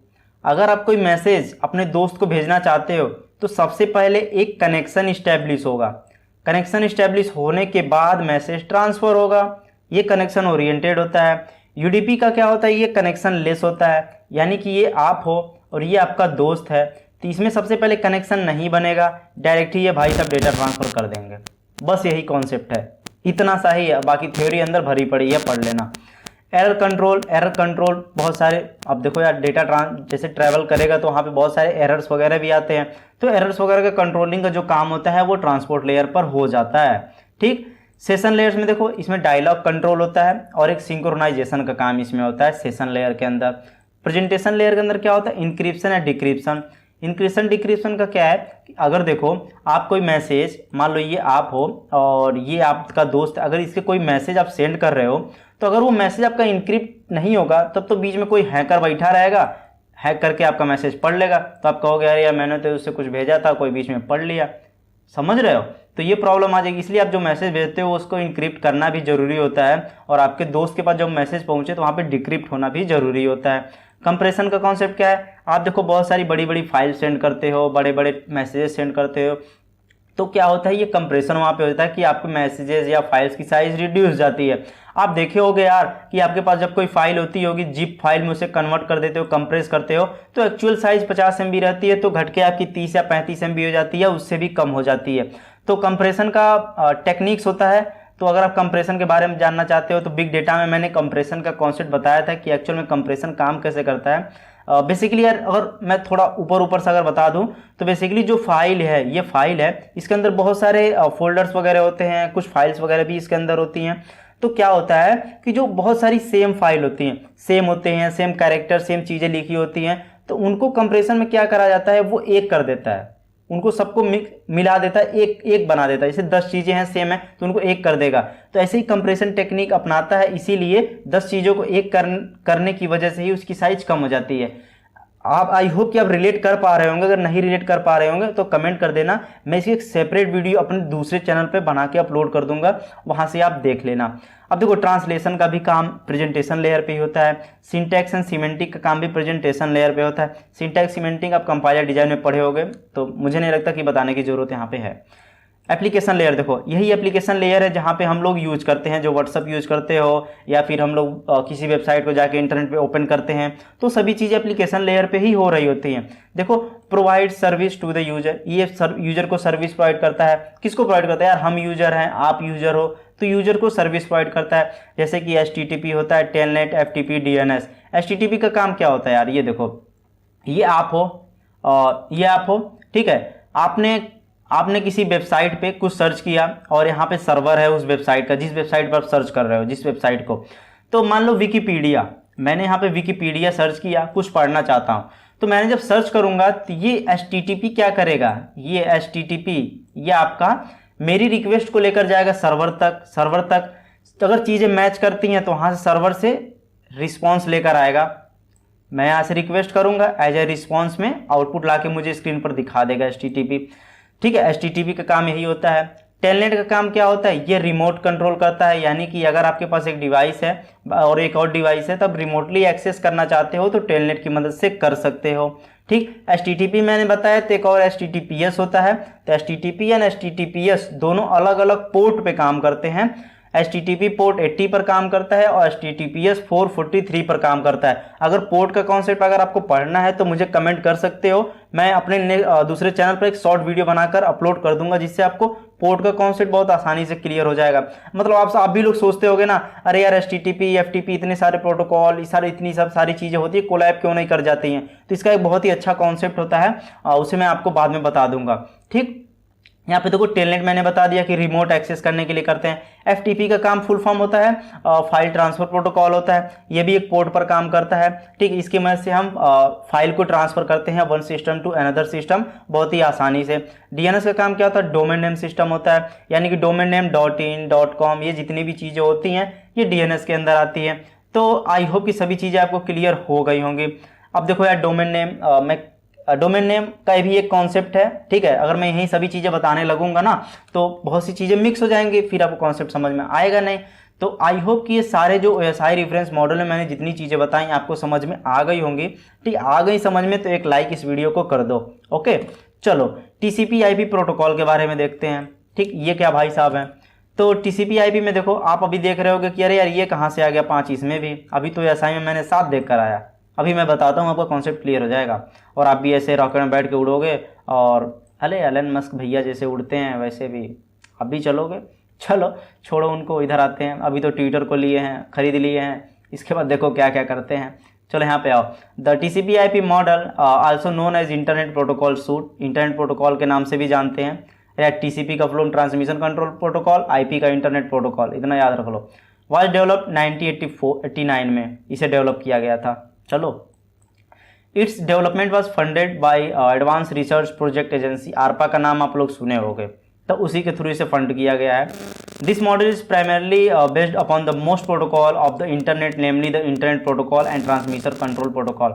अब देखो ये जो मॉडल है ना बेसिकली बेस्ड है TCP के कुछ प्रोटोकॉल जो होते हैं उस पर बेस्ड है, और इंटरनेट प्रोटोकॉल के जो है ना उस पर ही बेस्ड है काफ़ी। तो इसमें बहुत सारे होते हैं यार, TCP जैसे होता है ना IPv4, IPv6, ये सारी चीज़ें हैं, HTTP और आपका TCP, UDP, बहुत सारी चीज़ें हैं ना, इसी पर बेस्ड है ये सभी चीज़ें। मतलब मज़ा आएगा, अभी पढ़ेंगे हम लोग। इट कंसिस्ट ऑफ 5 लेयर्स, इसमें 5 लेयर होते हैं। अब आपका 2 लेयर कम हो गया तो मज़ा आ रहा है ना सुन के। चलो यार 2 लेयर तो कम हुआ। तो ये कुछ लेयर्स होते हैं, पढ़ लेना। और इसके बाद देखो बात करते हैं TCP IP के कुछ डिफरेंसेस समझ लो यहाँ पे, ठीक है। तो जैसे देखो यहाँ पे OSI मॉडल मैंने लिखा है, TCP IP लिखा है। तो जैसे कि OSI मॉडल में जो ऊपर के 3 लेयर थे, ऐसे ही नहीं ये 5 हो गया। अभी मैं बता रहा हूँ, ऊपर के जो 3 थे ना, अब देखो अभी आप भी हंस रहे होगे, तो देखो ऊपर के जो 3 थे उन तीनों को घटा के कर दिया गया एप्लीकेशन लेयर। इतना क्लियर। अब बाकी क्या एज इट इज रहे सभी ठीक। अब देखो यही नहीं था, इसको 4 कर दिया गया। आपको कहीं पर 4 दिखेगा, कहीं पे 5 दिखेगा, तो ये ना सोचना कि इंजीनियरिंग वीडियो में मुझे तो 5 बताया गया था, यहाँ पे 4 दिख रहा है। तो नो कन्फ्यूजन, यहाँ पे मैं सारे कन्फ्यूजन आपका दूर कर दूंगा, इसलिए मैंने यहाँ पे इतने सारे इमेजेस लिए हैं आपको समझाने के लिए। चलो, तो यहाँ पे एप्लीकेशन लेयर होता है, ठीक, एप्लीकेशन लेयर यहाँ पे है। ट्रांसपोर्ट लेयर भी है। अब यहाँ पे नेटवर्क लेयर को इंटरनेट लेयर कर दिया गया, और नीचे की ये दो जो थे ना, इनको एक कर दिया गया नेटवर्क एक्सेस लेयर में। अब समझ में आया कुछ कि क्या सीन है, ठीक, यही होता है 4 लेयर में इसको कर दिया गया है। अब आप एक बार सिलेबस उठा के देखना, यही सारी चीज़ें पूरे सिलेबस में आपको बताई गई हैं, ठीक है, पूरे डीप में एक यूनिट में। तो मज़ा आएगा, समझेंगे, पढ़ेंगे, ठीक है। चलो इसके बाद देखते हैं सबसे पहले नेटवर्क लेयर के बारे में। नेटवर्क एक्सेस लेयर, ये देखो नीचे से शुरू कर रहे हैं। सबसे पहले नेटवर्क एक्सेस लेयर की बात करेंगे, internet layer, transport layer, application layer. और TCP IP में सारे कॉन्सेप्ट अच्छे से देखेंगे, क्योंकि एग्जाम में पूछता है तो लिखना पड़ेगा। और उससे बड़ी बात यह है कि हमको अपना कॉन्सेप्ट भी क्लियर करना है, ठीक। चलो नेटवर्क एक्सेस लेयर में देखते हैं पहले पॉइंट पे। और network layer is the lowest layer of the TCP IP। भाई ये TCP IP में सबसे नीचे है ना, अरे यार ये 1 2 3 4 था, तो सबसे नीचे वाला ही नेटवर्क एक्सेस लेयर होता है, ठीक। This layer correspond to the combination of data link layer and physical layer. अब देखो data link layer and physical layer का कॉम्बिनेशन है, ये देखो डेटा लिंक लेयर फिजिकल का मैंने बताया ना, ये कॉम्बिनेशन है। उसके बाद देखो और क्या दिया हुआ है, it looks out for hardware addressing and the protocol present in this layer allow for the physical transmission of data. अब देखो हार्डवेयर लेवल पे चीज़ें होती हैं, इसलिए फिजिकल लेवल जो ट्रांसमिशन ऑफ डेटा का ट्रांसमिशन होता है वो यहाँ से हो रहा होता है, ठीक। It defines how the data should be send physically through the network. अब देखो फिजिकली यानी कि फिजिकली थ्रू मतलब फिजिकल के द्वारा आपका डेटा, फिजिकली कैसे डेटा आपका नेटवर्क के थ्रू ट्रांसफर हो रहा है, वो सभी चीज़ें यहाँ पे डिफाइन की जाती हैं। यार नेटवर्क कैसे बनता है, देखो यार बहुत सारे डिवाइसेस होती है, एक दूसरे से कनेक्ट हो जाती है, नेटवर्क बन जाता है। तो यानी कि उस नेटवर्क पर डेटा जो आपका ट्रांसफर हो रहा है फिजिकली, तो वो सभी चीज़ें बता रहा होता है नेटवर्क एक्सेस लेयर, ठीक। The protocols used by this layer are ethernet, token ring, FDDI, X.25, frame relay. ये सारे प्रोटोकॉल्स यहाँ पे यूज हो रहे होते हैं। आई होप कि क्लियर आपको हो गया होगा। चलो इंटरनेट लेयर को देखते हैं। N internet layer is the second layer of TCP IP model. Second layer है, नीचे से दूसरा देखना, ठीक है, इंटरनेट लेयर है। उसके बाद देखो an internet layer is also known as network layer. इसे नेटवर्क लेयर भी कहते हैं, कंफ्यूज मत होना, ये नेटवर्क एक्सेस लेयर है ना कि नेटवर्क लेयर है, ठीक है। इसे नेटवर्क लेयर भी कहते हैं।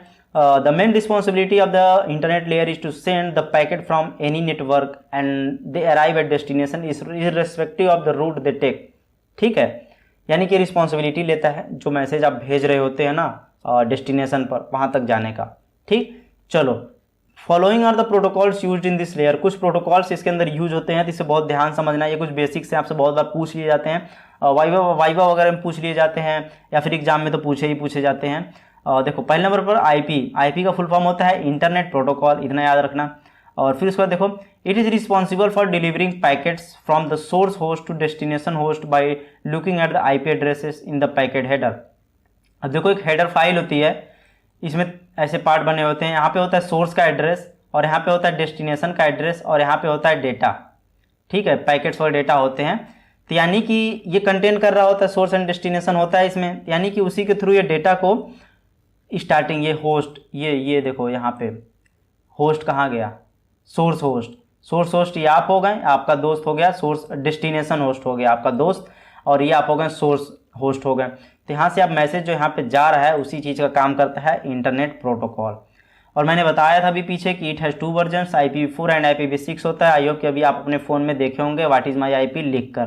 ठीक, चलो अब फिर आते हैं ARP का फुल फॉर्म होता है एड्रेस रिजोल्यूशन प्रोटोकॉल। तो बेसिकली इसका काम क्या होता है, use to convert an IP address into physical address. इसका मेन कॉन्सेप्ट मैं बता देता हूँ, बाकी आप देख लेना। देखो इसमें क्या होता है कि IP एड्रेसेस हम लोग के पास होती है, उसके थ्रू हम लोग मैक एड्रेस को फाइंड आउट करने के लिए करते हैं। मैक एड्रेस आपको पता है ना, फिजिकल एड्रेस एक होता है, IP एड्रेस तो इंटरनेट पे होता है कि जो आपका यूज करके मैसेज वगैरह सेंड किया जाता है। ठीक, तो IP एड्रेस के थ्रू मैक एड्रेस को फाइंड आउट करने के लिए हम लोग ARP का यूज करते हैं, जिसका फुल फॉर्म होता है एड्रेस रिजोल्यूशन प्रोटोकॉल। ठीक, host wishing to claim a physical address broadcasting ARP request on to the TCP/IP network. Okay, चलो RARP होता है, जिसके ARP है ना, ARP के आगे R लग गया तो रिवर्स हो गया। तो रिवर्स में बस इतना समझ लेना, it allows host discover it internet address which is when it's physical address is known. अब देखो ARP में क्या था, ARP में हमारे पास IP एड्रेस था जिसकी मदद से हम मैक एड्रेस को फाइंड आउट करते थे। लेकिन RARP में रिवर्स कर दो, इसमें हम लोग के पास मैक एड्रेस होगा, उसकी मदद से हम लोग IP एड्रेस को फाइंड आउट करेंगे। बस यही कॉन्सेप्ट है ARP एंड RARP में। बाकी थ्योरी पढ़ लेना, बहुत जगह में बहुत सारी थ्योरी लिखी होती है, मेन क्रक्स यही होता है। ठीक, अब देखो ICMP का फुल फॉर्म क्या होता है, इंटरनेट कंट्रोल मैसेज प्रोटोकॉल। और आपको लग रहा होगा कुछ मैसेज कंट्रोलिंग का ही काम इसमें किया जाता है, तो चलो देखते हैं। It is a mechanism used by the host और routers to send notification regarding datagram problem back to the sender. Datagram क्या होता है, UDP आप लोग पढ़े होंगे, यूजर डेटाग्राम प्रोटोकॉल में होता है ना। TCP UDP देखे थे ना, जो कनेक्शन लेस होता है, उसी में ये यूज होता है ज़्यादा। ठीक है, तो वही डेटाग्राम से रिगार्डेड कोई प्रॉब्लम्स वगैरह होती है तो ये बैक टू सेंडर, यानी कि जो सेंड किया रहता है ना मैसेज, उसी को ये भेजता है नोटिफिकेशन। ठीक, इसमें 2 चीज़ें होती हैं, एक ICMP टेस्ट होता है, एक ICMP रिप्लाई होता है। अभी ICMP नहीं समझ में आया, ये देखो ये आप हो, ये आपका दोस्त है, आप अगर मैसेज अपने दोस्त को कोई सेंड किए, अगर कोई प्रॉब्लम क्रिएट होती है उस मैसेज को जाने में, तो यही ICMP आपको एक नोटिफिकेशन जनरेट करता है। अब आया समझ में, नहीं समझ में आया ना समझ में। चलो ICMP test is use to test whether the destination is reachable और नॉट।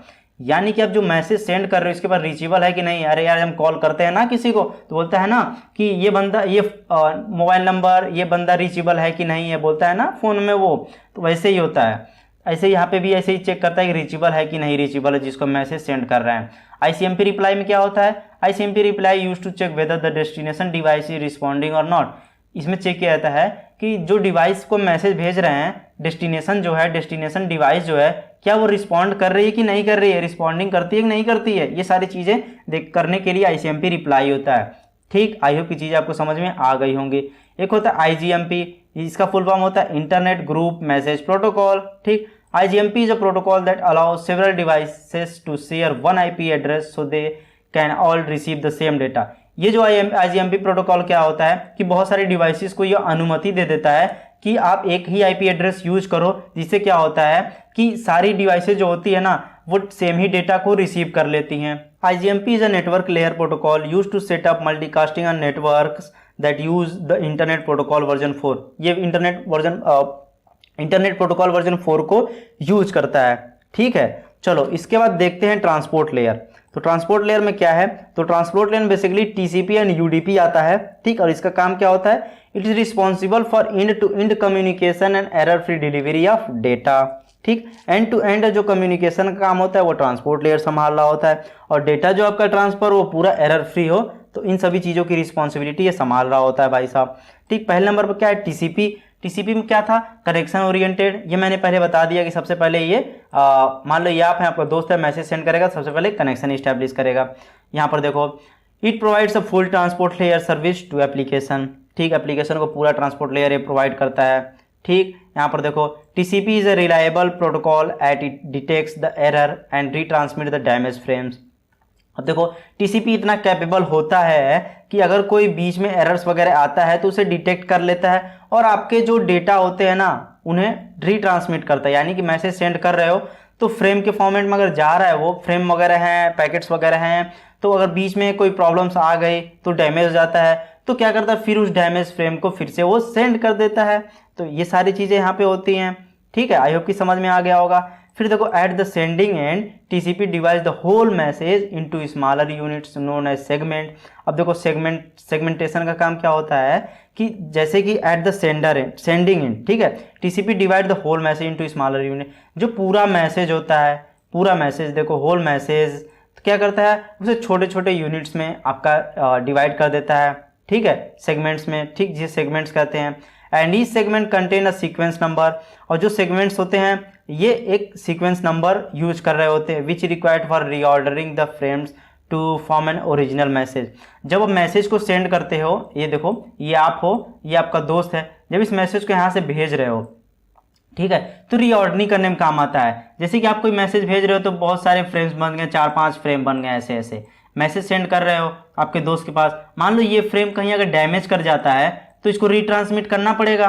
ठीक, तो रीट्रांसमिट करना पड़ेगा, तो यानी कि सबको 1, 2, 3, 4 देना चाहिए। ठीक है, तो यानी कि आप इस मैसेज को अगर 4 वाला मैसेज चला गया है, 4 वाला मैसेज चला गया है, तो 3 वाला अगर डैमेज हो गया तो 2 नहीं जाएगा। दो अगर चला गया, ऐड हो गया तो डेटा आपका खराब हो गया। ठीक है, तो यानी कि रीट्रांसमिट में ऐसे ही यूज होता है कि हाँ, पहले 3 वाला भेजना है, फिर 2 ही जाएगा। ऐसे ही डेटा को ऐड करके फिर उसे एक्चुअल डेटा दिखाया जाएगा। मान के चलो, अगर मैं आपसे बोलूं हाउ आर यू, मैं आपको बोलता हूं आप कैसे हैं वो। ठीक, तो 1, 2, 3 मैंने नंबर दे दिया, यू ट्रांसफर हो गया, आर किसी वजह से नहीं जा पाया, और फिर आपने हाउ सेंड कर दिया, तो मैसेज क्या जाएगा, हाउ यू जाएगा। इसका कोई मतलब है नहीं है। तो वैसे ही अगर 1, 2, 3 ऑर्डर दे देते हैं तो उसके बाद ये डेटा आपका बीच में अगर फेल वगैरह हो जाता है, फिर ये डेटा आर वाला जाएगा, फिर जाने के बाद फिर रीऑर्डरिंग हो जाएगी, तो 1, 2, 3 जाएगा, फिर आपका मैसेज एग्जैक्ट पहुंचेगा हाउ आर यू। ठीक, आई होप कि समझ रहे होगे आप। ठीक है, चलो, at the receiving end TCP collects all the segments and reorder them based on the sequence number. वही मैंने बताया कि at the receiver and TCP collects all the segment, TCP सभी को सेगमेंट्स को कलेक्ट करता है, रीऑर्डर देम, उनके सीक्वेंस नंबर के अकॉर्डिंग उसे रीऑर्डर कर देता है। तो हाउ आर यू का एग्जांपल जो मैंने दिया ना, ये बेस्ट एग्जांपल है, आप इसे समझ सकते हो। ठीक है, चलो, अरे यार जैसे देखो ये गाड़ी वगैरह जाती है, ट्रांसपोर्टेशन सिस्टम ही होता है ना, तो आई होप की चीज़ें समझ में आ गई होंगी। मुझे नहीं लगता कि और एग्जाम्पल आपको देखने की ज़रूरत है मुझे। चलो, अब एक ट्रांसपोर्ट लेयर में एक यूडीपी होता है, तो इसे भी समझना पड़ेगा। तो UDP basically not connection oriented, ये कनेक्शन लेस होता है, ये ध्यान देना, इसमें ये कनेक्शन ओरिएंटेड नहीं होता है। ठीक, it is an unreliable protocol as it discover the error but not specify the error. ये ध्यान देना, ये एरर को डिस्कवर कर लेता है लेकिन स्पेसिफाई नहीं करता है यार, ये इसकी प्रॉब्लम है, समझ रहे हो। तो ऐसे ही होता है, ये एरर को डिस्कवर कर लेता है लेकिन स्पेसिफाई नहीं करता है। ठीक, अब यहाँ पे देखो एक चीज़, UDP discover the errors and ICMP protocol report the error to the sender. अब देखो यूडीपी जो होता है एरर को डिस्कवर करता है, और आईसीएमपी प्रोटोकॉल क्या होता है ना, report the error to the sender. ये एरर सेंडर को रिपोर्ट करता है, सेंडर को एरर रिपोर्ट करता है that user datagram has been damage. ठीक है, जो बताता है कि यूजर डेटाग्राम डैमेज हो चुका है, समझ रहे हो, ये चीज़ होता है।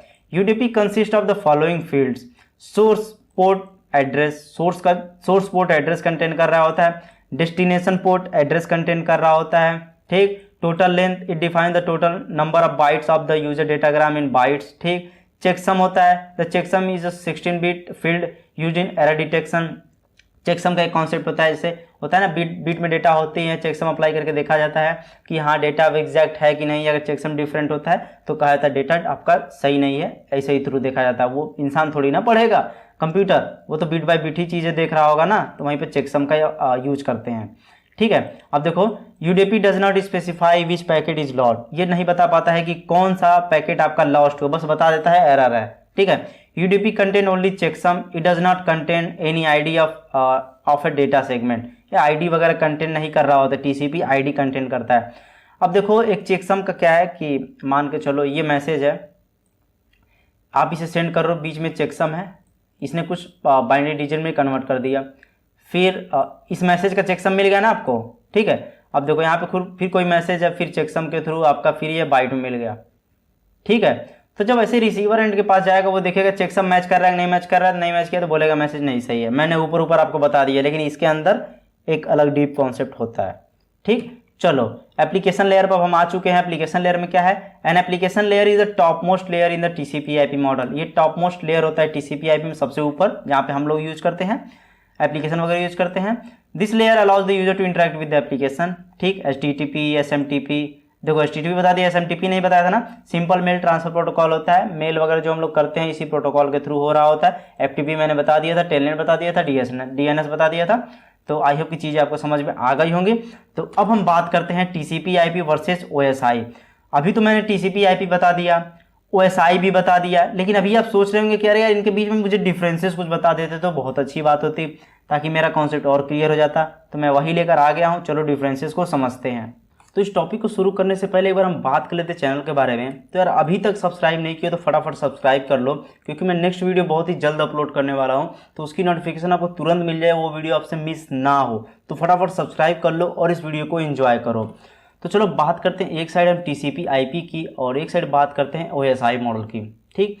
तो सबसे पहले इसे ARPANET के थ्रू डेवलप किया गया था और इसे ISO के थ्रू डेवलप किया गया था। यहाँ पर देखो कॉपी पेस्ट में गलती हो गया है, तो यहाँ पर ISO लिख देना। ठीक है। तो ISO के थ्रू इसे डेवलप किया गया था, इसे कट कर देना। ठीक है। कॉपी पेस्ट में यार गलती हो गया है। ठीक है।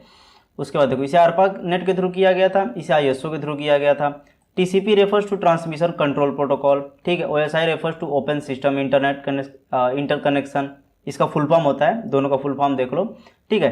TCP IP हैज़ 4 लेयर, इसके पास 4 लेयर्स होती हैं, इसके पास 7 लेयर्स होती हैं। Layers of the TCP IP model is both connection oriented and connection less. वही TCP और UDP का कॉन्सेप्ट है, connection oriented and connection less दोनों होता है। और इसमें होता है OSI मॉडल में क्या, transport layer is only connection oriented. ठीक है। ट्रांसपोर्ट लेयर जो होती है इसमें कनेक्शन ओरिएंटेड वही होती है। ठीक। इसके बाद देखो it is defined before the advent of the internet. ठीक। और it is defined after the advent of the internet, मतलब इंटरनेट के बाद इसे किया गया, ये इंटरनेट के पहले ही आ गया था। चलो the minimum header size is 20 byte, header का साइज 20 बाइट्स इसमें होता है। और मिनिमम साइज ऑफ OSI में 5 बाइट्स होता है। ठीक। आई होप की चीज़ें आपको समझ में आ गई होंगी। ये बताओ गुड्डा कैसा लग रहा है, अच्छा लग रहा है नहीं लग रहा है। चलो नेटवर्क डिवाइसेस एंड कंपोनेंट्स, ये बहुत इंपॉर्टेंट है और बहुत ही मज़ा आने वाला है, क्योंकि इसमें काफ़ी चीज़ें रियल लाइफ से रिलेट भी होंगी और मज़ा आने वाला है। चलो समझते हैं। तो इसमें देखो रिपीटर होता है, हब होता है, bridge, switch, routers, gateway, NIC card, modem, access point, server, होते तो बहुत सारे हैं। इनमें मैं सभी चीज़ों को नहीं बताऊंगा, इसमें से मैं जो बहुत ही इंपॉर्टेंट है मैं उन्हीं चीज़ों को बताऊंगा। और इसमें से क्या यार, मॉडेम तो शायद मुझे बताने की ज़रूरत नहीं है, मॉडेम तो एक आध 2 बार आप यूज किए होंगे। ठीक है। सर्वर आपको पता ही है, सर्वर क्या होता है। ठीक। तो ये सब चीज़ें तो आपको पता ही होंगी। और एक्सेस पॉइंट भी मैंने अभी पीछे बता दिया, तो शायद मैं अभी इसके बारे में आगे बता दूँ। तो ये सारी चीज़ें तो आपको पता होंगी। और राउटर तो आप सबके घर में भी लगा हो, तो राउटर्स के बारे में भी आपको काफ़ी इन्फॉर्मेशन होगी। तो ये सारी चीज़ें होती हैं, कुछ डिवाइसेस कंपोनेंट्स होते हैं। ठीक है। इन सभी के बारे में हम लोग 1 बाय 1 डिस्कस करने वाले हैं। ठीक। चलो सबसे पहले हम बात करते हैं रिपीटर की। रिपीटर बहुत सिंपल है, एक बार पढ़ोगे समझ में आ जाएगा। देखो its job is to regenerate the signal, ये ध्यान देना, regenerate the signal over the same network before the signal becomes too weak. अब देखो ये मान लो ये सिस्टम है, एक सिस्टम यहाँ से हम डेटा जब यहाँ पे ट्रांसफ़र कर रहे हैं तो बहुत दूर होने की वजह से सिग्नल वीक भी हो जाता है। तो जब सिग्नल मान लो यहाँ पे वीक हुआ तो यहीं पर हम रिपीटर एक लगा देंगे बीच में जहाँ पे वीक होना है। तो जब सिग्नल यहाँ से इसके पास आएगा तो इस सभी सिग्नल को लेकर ये फिर रीजनरेट कर देगा, समझ रहे हो। तो यानी कि सिग्नल को लेगा फिर आगे वो दे देगा। कैसे देता है आगे देखो, repeater do not amplify the signal, ये एम्पलीफाई नहीं करता है, ये ध्यान देना दिमाग में। ऐसा नहीं है कि सिग्नल लिया फिर एम्पलीफाई करके आगे भेजता है, ऐसा नहीं करता है। ये देखो क्या करता है, when the signal become weak, जब आपका सिग्नल कमज़ोर हो जाता है तब क्या होता है, then copy the signal bit by bit. आप समझे, जैसे आप सिग्नल जब भेजे तो जब यहाँ पे कमज़ोर हो जाता है, वीक हो जाता है, तो रिपीटर क्या करता है, कॉपी बीट बाय बीट सभी सिग्नल को कॉपी करता है। कॉपी करने के बाद फिर आगे सेंड कर देता है, ठीक, and regenerate it at the original strength. यही होता है। आई होप कि चीज़ें आपको समझ में आ गई होंगी, ठीक है। तो ऐसा ही कुछ रिपीटर होता है, ये यहाँ पे दिया हुआ ऐसा ही कुछ रिपीटर होता है। और यहाँ पे देखो वायरलेस राउटर और एक्सेस पॉइंट आपके यहाँ पे लगा हुआ है, ठीक, लगा हुआ है। और रिपीटर बीच में अगर आप लगा देते हैं तो बहुत ही आसानी से आपके लैपटॉप डेस्कटॉप तक पहुँच जाएगा। हो सकता है राउटर जहाँ पे लगा हो वहाँ से बहुत कम कनेक्शन आपके लैपटॉप और फ़ोन में पकड़ रहा हो, तो आप वहाँ पे रिपीटर लगा सकते हो। एक चीज़ और मैं बताता हूँ, मान लीजिए आपका घर है, बगल में एक और घर है, ठीक है, उसके घर पे वाईफाई लगी है, आपके घर पे वाईफाई नहीं लगी है, आप इसको बाय द वे हैक कर लेते हो। हैक करने के बाद आप में नेटवर्क बहुत कम आता है, मान लो आप खड़े होकर यहाँ से हैक किए हो, ठीक है, इसको हैक कर लिए और आपके रूम तक आते हो जब, तो तब तक वो नेटवर्क अच्छे से पकड़ता ही नहीं है। तो एक काम करना ना, यहीं बीच में एक रिपीटर लगा देना ले जाकर अपने घर के बाहर। तो घर के बाहर रिपीटर लगा दोगे, तुम्हारे में कनेक्शन अच्छे से दिखने लगेगा। अब ये ना समझना कि मैं आपको स्कैम करना सिखा रहा हूँ, मैंने एग्जाम्पल मैं आपको रियल दे रहा हूँ कि हाँ ऐसे ही काम होते हैं, समझ रहे हो। तो ऐसी चीज़ें होती हैं। चलो हब का देखो, हब क्या होता है, हब इज बेसिकली ये मल्टीपोर्ट रिपीटर, ये मल्टीपोर्ट रिपीटर होता है, समझ रहे हो। तो इसमें देखो which is use to connect multiple device in a network, multiple devices जो होती है ना उन्हें नेटवर्क पर कनेक्ट करने के लिए हम हब का यूज करते हैं। Hub can not filter data. अब देखो जो हब होता है ये आपके डेटा को फिल्टर नहीं करता है, ध्यान देना, ये आपके डेटा को फिल्टर नहीं करता है। For input one whole, hub में देखो इनपुट के लिए एक ही होल होता है, आउटपुट के लिए मल्टीपल होल होते हैं। जैसे देखो एक कंप्यूटर है, यहाँ से इनपुट दे रहे हैं हब को, तो यहाँ पे मल्टीपल आउटपुट निकल रहे हैं। और ऐसा ही हब ऐसा ही होता है, ये इमेज है आपका, ठीक है। आई होप की चीज़ आपको समझ में आ गई होंगी।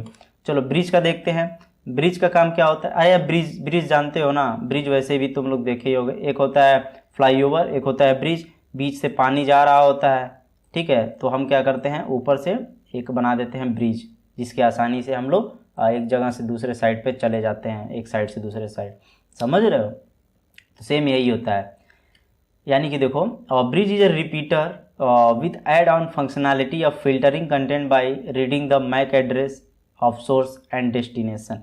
ये डेटा को फिल्टर करता है कि यानी कि कौन सा डेटा किसके पास जाना है, क्या नहीं जाना, तो इसके पास मैक एड्रेस वगैरह होता है, उसी के अकॉर्डिंग डेटा को फिल्टर करता है, ठीक। It is also use for interconnecting two lines working on the same protocol.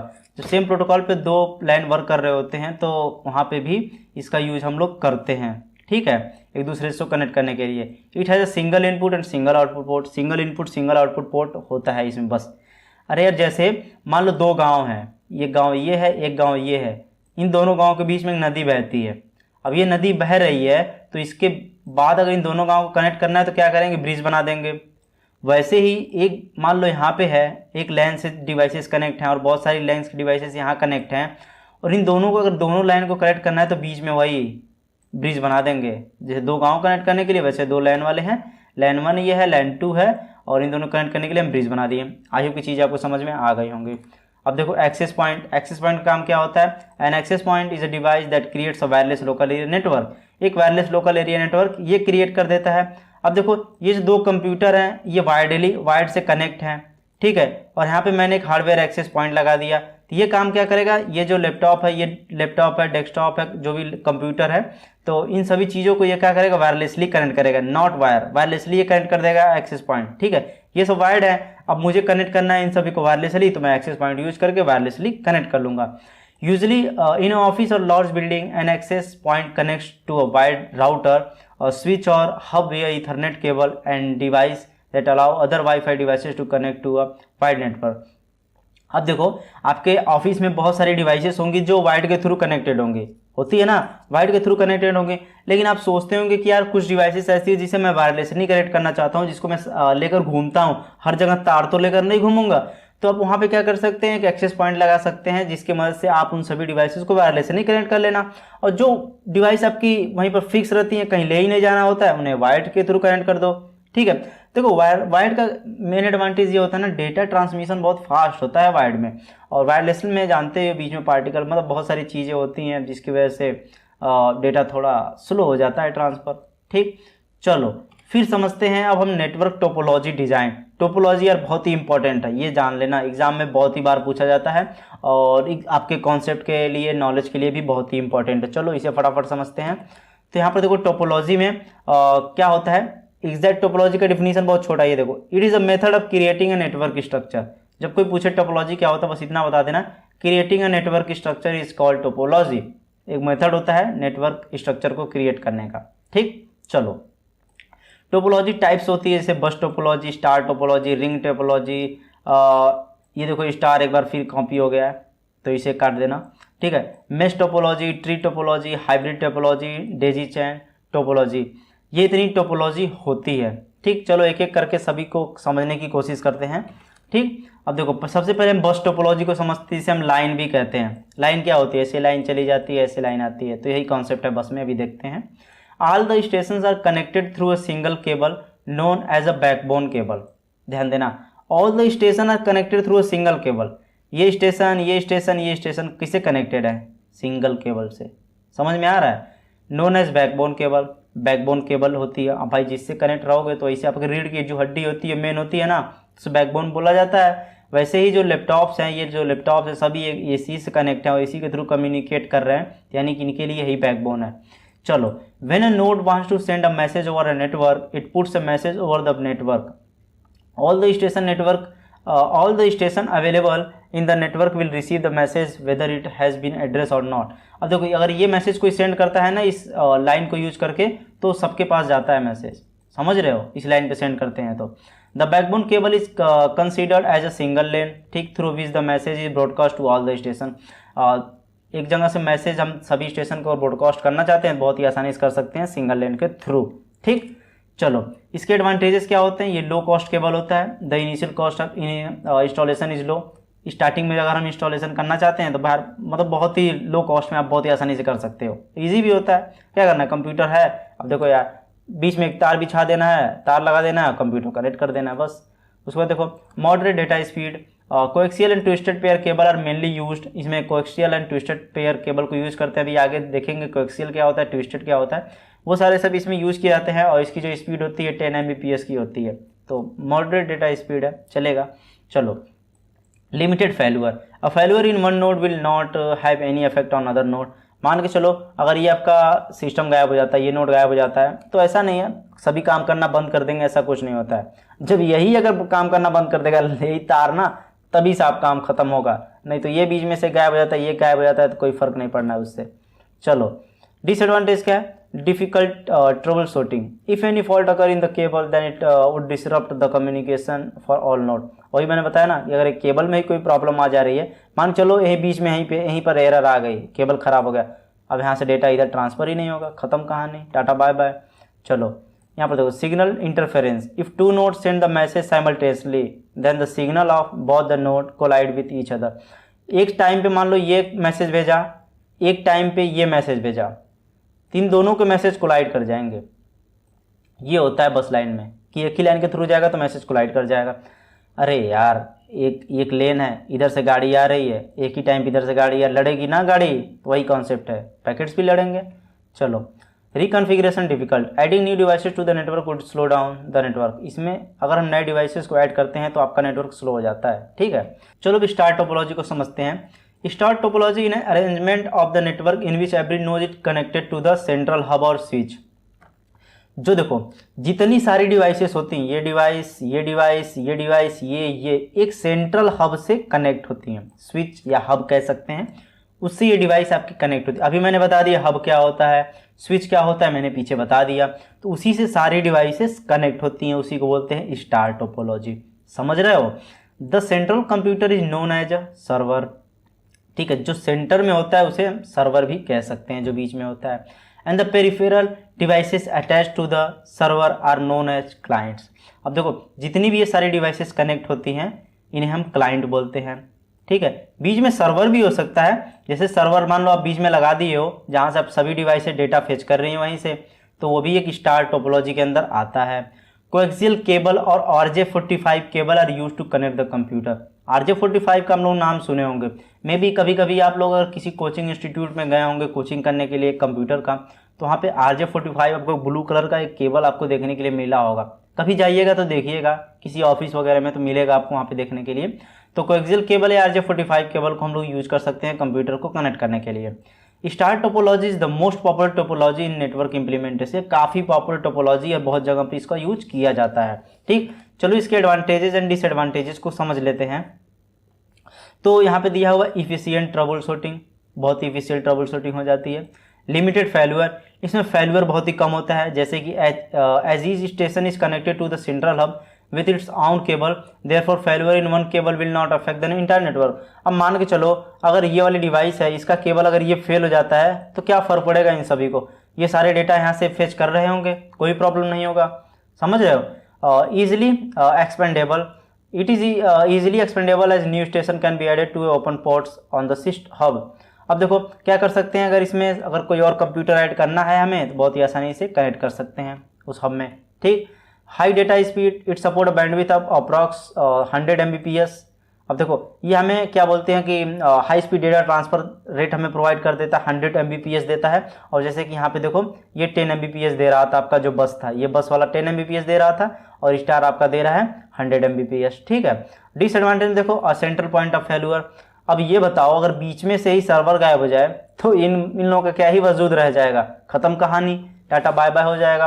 यानी कि बीच का यही है सेंटर, ये गायब तो सब गायब, अगर ये है तो सब है। यही एक डिसएडवांटेज है कि अगर सेंटर गायब होगा तो सभी चीज़ें गायब हो जाएंगी। मोर एक्सपेंसिव केबलिंग, केबलिंग का कॉस्ट होता है यार, थोड़ी महंगी पड़ती है केबलिंग, इसीलिए थोड़ा डिसएडवांटेज माना जाता है कि ये अफोर्ड करना थोड़ा कॉस्ट ज़्यादा लग जाता है। समझ रहे हो। चलो रिंग टोपोलॉजी समझते हैं। रिंग तो आप लोग समझते होंगे, ऐसे ही रिंग होता है, रिंग कौन ना जानते हो आज के ज़माने में। चलो, रिंग टोपोलॉजी इज लाइक अ बस topology but with connected ends.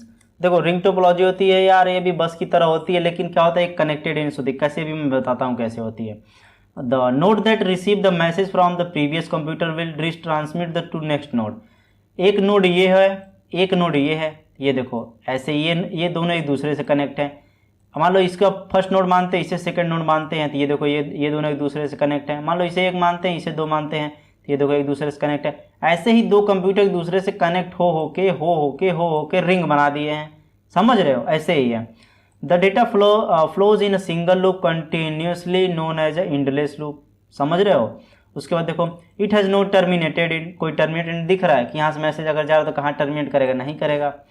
The data in ring topology flow in a clockwise, ये ध्यान देना, क्लॉकवाइज डेटा ट्रांसफर होता है, इसमें एंटी क्लॉकवाइज नहीं होता है, क्लॉकवाइज ही डेटा आपका ट्रांसफर हो रहा होता है, नॉट एंटी क्लॉकवाइज, ये ध्यान देना।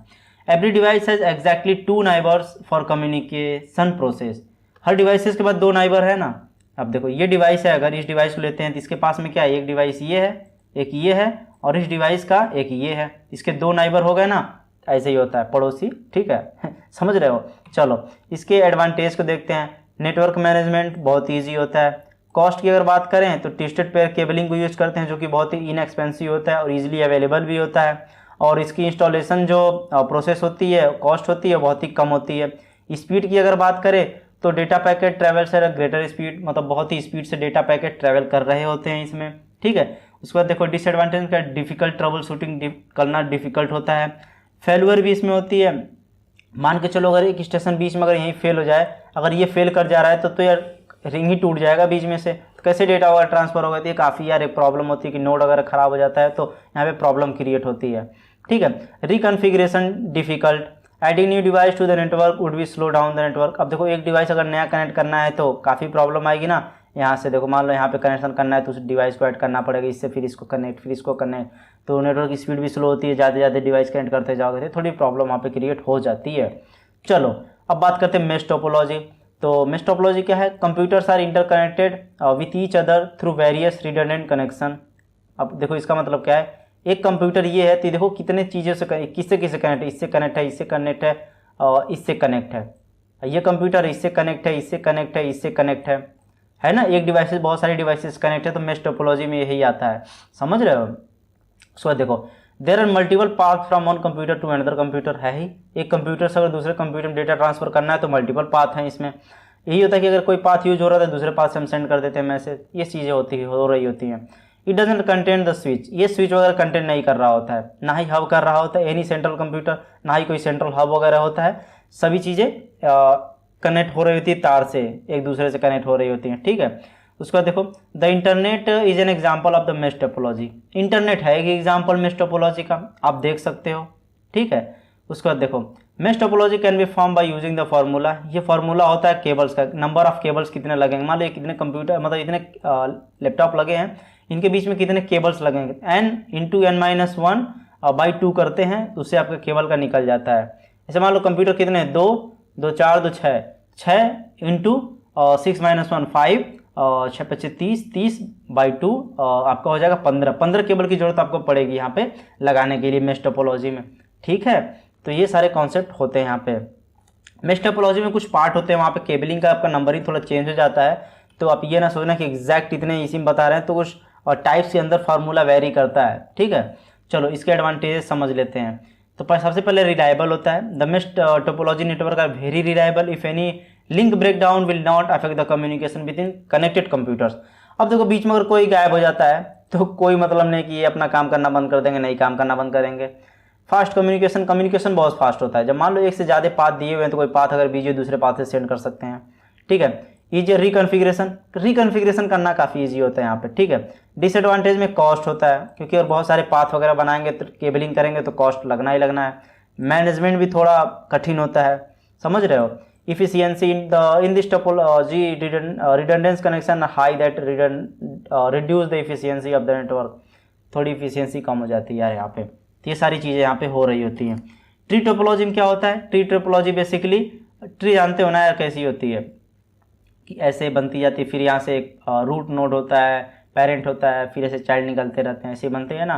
तो देखो बस प्लस स्टार टोपोलॉजी का कम्बिनेशन ट्री टोपोलॉजी होता है, ये ध्यान देना, बस और स्टार टोपोलॉजी का कम्बिनेशन ट्री टोपोलॉजी होता है। If central hub gets fail the entire system, अगर यही फेल हो गया तो ख़त्म ही कहानी, समझ रहे हो। इधर का काम करना बंद कर देंगे, इधर से कुछ मैसेज सेंड करोगे जाएगा ही नहीं, इधर से अगर कोई मैसेज सेंड करो तो पहले इसके पास जाएगा, फिर इसके पास से यहाँ जाएगा, ऐसे ही जाएगा ना। तो अगर वही फेल कर जा रहा है, यही बीच में से ही फेल कर जा रहा है, तो सभी चीज़ें खत्म हो जाएंगी। हाइब्रिड में क्या होता है, कॉम्बिनेशन ऑफ डिफरेंट टोपोलॉजीज। इसमें देखो स्टार और रिंग और बस होता है। तो बस क्या है, ये बस आपको नीचे पता चल गया, ये बस होती है, ठीक। और रिंग देखो क्या होता है, रिंग ऐसे होती है ना, रिंग में ऐसे कनेक्ट कर रहे होते हैं, ये सारी चीज़ें ऐसे हो रही होती हैं। और स्टार में क्या होता है, एक सेंट्रल हब होता है बीच में, सेंट्रल सर्वर और कुछ भी हो सकता है, जिससे सभी डिवाइसेस कनेक्ट होती हैं। यानी कि 3 टोपोलॉजी यूज है, तो ये टोपोलॉजी आपकी हाइब्रिड टोपोलॉजी कहलाती है। आई होप कि सभी चीज़ें आपको समझ में आ गई होंगी, ठीक। अब हम बात करते हैं ट्रांसमिशन मीडिया, जो कि काफ़ी इंपॉर्टेंट है, बहुत ही ध्यान से समझने की कोशिश करिएगा। तो ट्रांसमिशन मीडिया चलो बात करते हैं, इसे बहुत ध्यान से समझना, जो कि काफ़ी इंपॉर्टेंट कॉन्सेप्ट है ये, ठीक है। Transmission media is a communication channel, ये कम्युनिकेशन चैनल होता है that carries the information from the sender to the receiver, जो कि इन्फॉर्मेशन को कैरी कर रही होती है सेंडर से रिसीवर तक। यानी कि आप अगर कोई मैसेज अपने दोस्त को सेंड कर रहे हो तो उस मैसेज को कैरी कर रही होती है यही, ठीक। Data is transmitted through the electromagnetic signals, data जो आपका ट्रांसफर हो रहा होता है वो इलेक्ट्रोमैग्नेटिक सिग्नल्स के थ्रू ही ट्रांसफर हो रहा होता है, ठीक है। The main functionality of the transmission media is to carry the information in the form of bits, bits के फॉर्म में डेटा ट्रांसफर हो रहा होता है through LAN, local area network के थ्रू, समझ रहे हो, ठीक। चलो the electrical signals can be send through the copper wire, copper wire के थ्रू आपके इलेक्ट्रिकल सिग्नल्स भेजे जा सकते हैं, फाइबर ऑप्टिक्स के थ्रू भेजे जा सकते हैं, एटमॉस्फेयर के थ्रू, वाटर के थ्रू, वैक्यूम के थ्रू, यहाँ इस सभी चीज़ों के थ्रू आपके सिग्नल भेजे जा सकते हैं।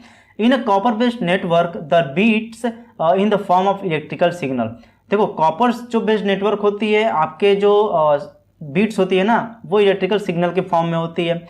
फाइबर बेस्ड नेटवर्क जो होती है, फाइबर ऑप्टिक्स जो फाइबर ऑप्टिकल केबल जो होती है ना, उसमें आपकी लाइट पल्सेस के फॉर्म में बीट्स होती है, ठीक। उसके बाद देखो the transmission media is available in the lowest layer of the OSI reference model physical layer.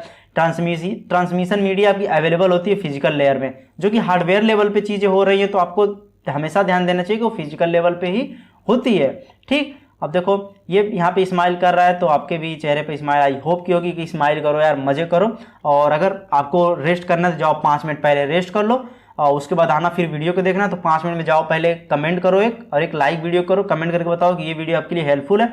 5 minute rest करो, जाओ पानी वगैरह पी लो, फिर आकर इस वीडियो को देखो, ओके। चलो अब बात करते हैं जैसे कि इसमें some factors need to be consider for designing the transmission media. कुछ फैक्टर से बहुत ध्यान देना चाहिए।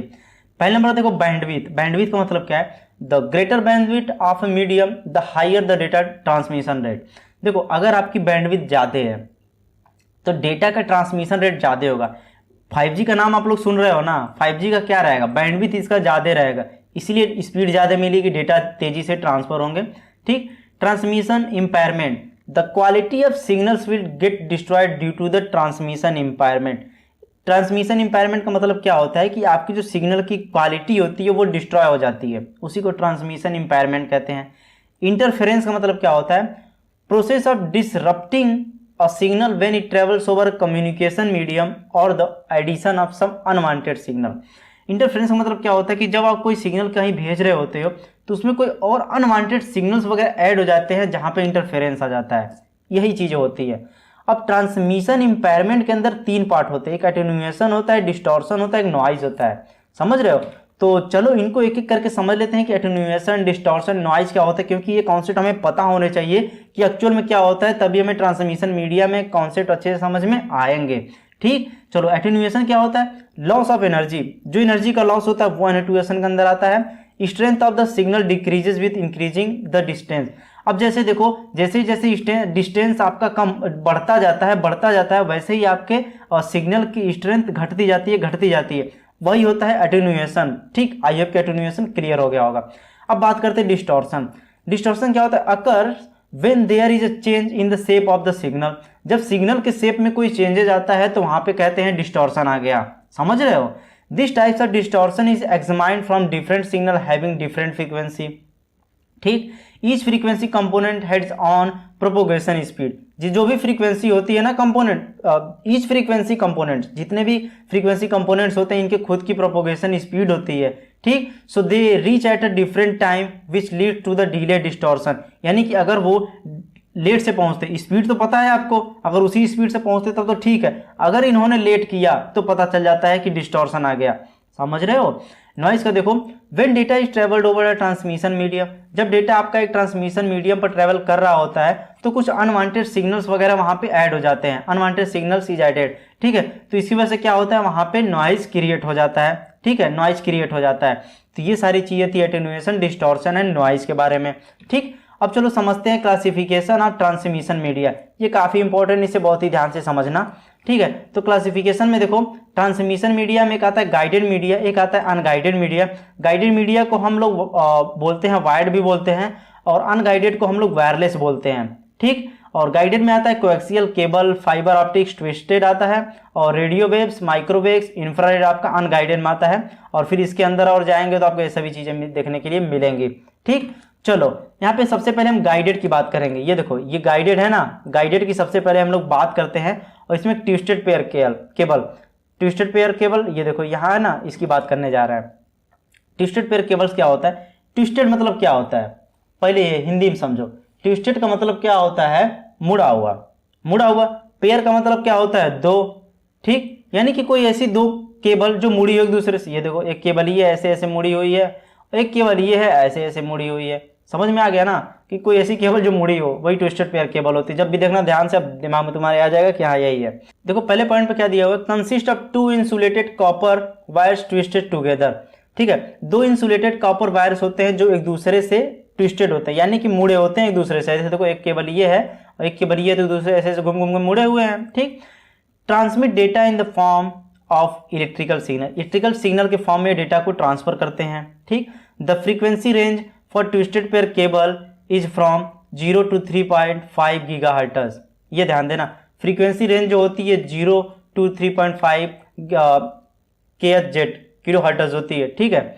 चलो एग्जांपल जैसे टेलीफोन लाइंस में ट्विस्टेड पेयर केबल का यूज किया था, लोकल एरिया नेटवर्क में यूज किया जाता है।